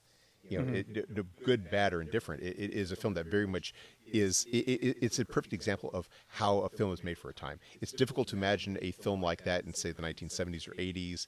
It's difficult to imagine a film like that after 9/11 necessarily, but it is very much a film of that time. Mm-hmm. Okay, with that, we'll go to scores for Arrival. No confusion here what it's going to be, but yeah, Jacob. 5 stars for sure, 100%. The reason I understand your couple of gripes with it, which I'm okay with. The reason I'm giving it 5 stars is because it changed my life. Like, I don't give 5 stars out lightly. I'm a pretty big film snob, but I remember. First of all, I was like in the fetal position crying. I saw it in theaters, and I was just a mess. Like audible gasping sobs On by the the floor end in of the the movie. On the popcorn. floor, in the popcorn that somebody threw after Independence Day. But and then when I 10 left, years earlier, Yeah, however long yeah. ago that was. Yeah. 20. It and was then not the best theater. Yeah. and then when I left the theater, I just remember like legitimately wanting to be a better husband, a better father, a better man. I felt like the world was more vibrant and beautiful and alive for me. Like Arrival changed my life. And I feel like Denis Villeneuve did something that I've never had anybody else do in filmmaking, which is illustrate such a complex idea and make it so accessible. Yeah. And so it's an easy 5 stars for me because it was a life-changing movie. I don't give 5 stars out to anything that doesn't leave me a changed man. Yeah. So I really like that point you make about how it takes these very complex ideas and make it accessible, and that's something that I think is a rare gift among filmmakers. At the end of the day, though, this is 4 stars for me, in part because of the grievances, but also because, and again, I mentioned this at the very beginning when we talked about the movie, that I had that frame of reference of the story, and it's, as is so often the case, it doesn't fully quite measure up to the source material. I fully get why anyone would give it 5 stars. Mm-hmm.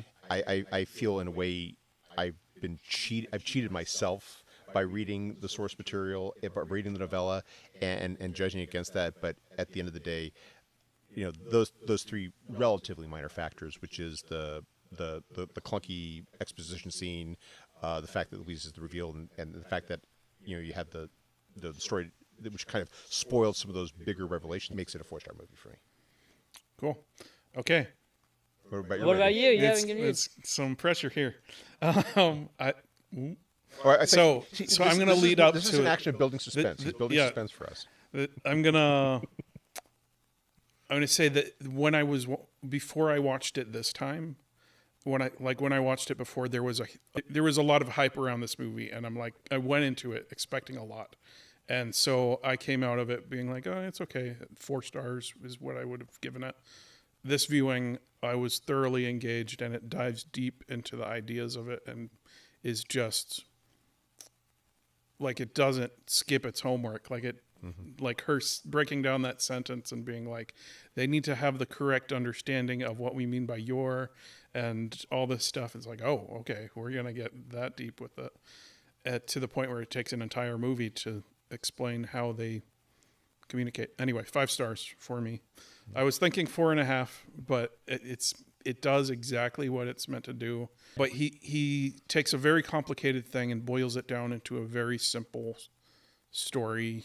And I don't know how much of the homework was done by the original short story itself, but in this form, it sells it really well, and it ends on that message of, if you had your whole life in front of you and you knew what was going to happen, would you choose it? Would you choose it? That actually gets to one final, going back briefly to Criss Cross, the difference is that Independence Day is definitely a film that loses something when you're watching on the small screen. Arrival, gorgeous visually. Cinematography is amazing. And yet you can watch on the small screen and still derive so much from it. Yeah. And that to me is, films I think increasingly need to be that way. They need to be visual spectacles, so you go to the theaters to watch them. But at the same time, to not lose that, they have to be more than just visual spectacles. And Arrival definitely is that. Yeah. Yeah. Cool. Okay. If you'd like to get access to bonus features and deleted clips from Criss Cross and our sister show Facets of Story, please support us on Patreon at patreon.com/transcendentertainment. That's TRANSCEND Entertainment. And that's it for today's Criss Cross Cinema Podcast. Criss Cross.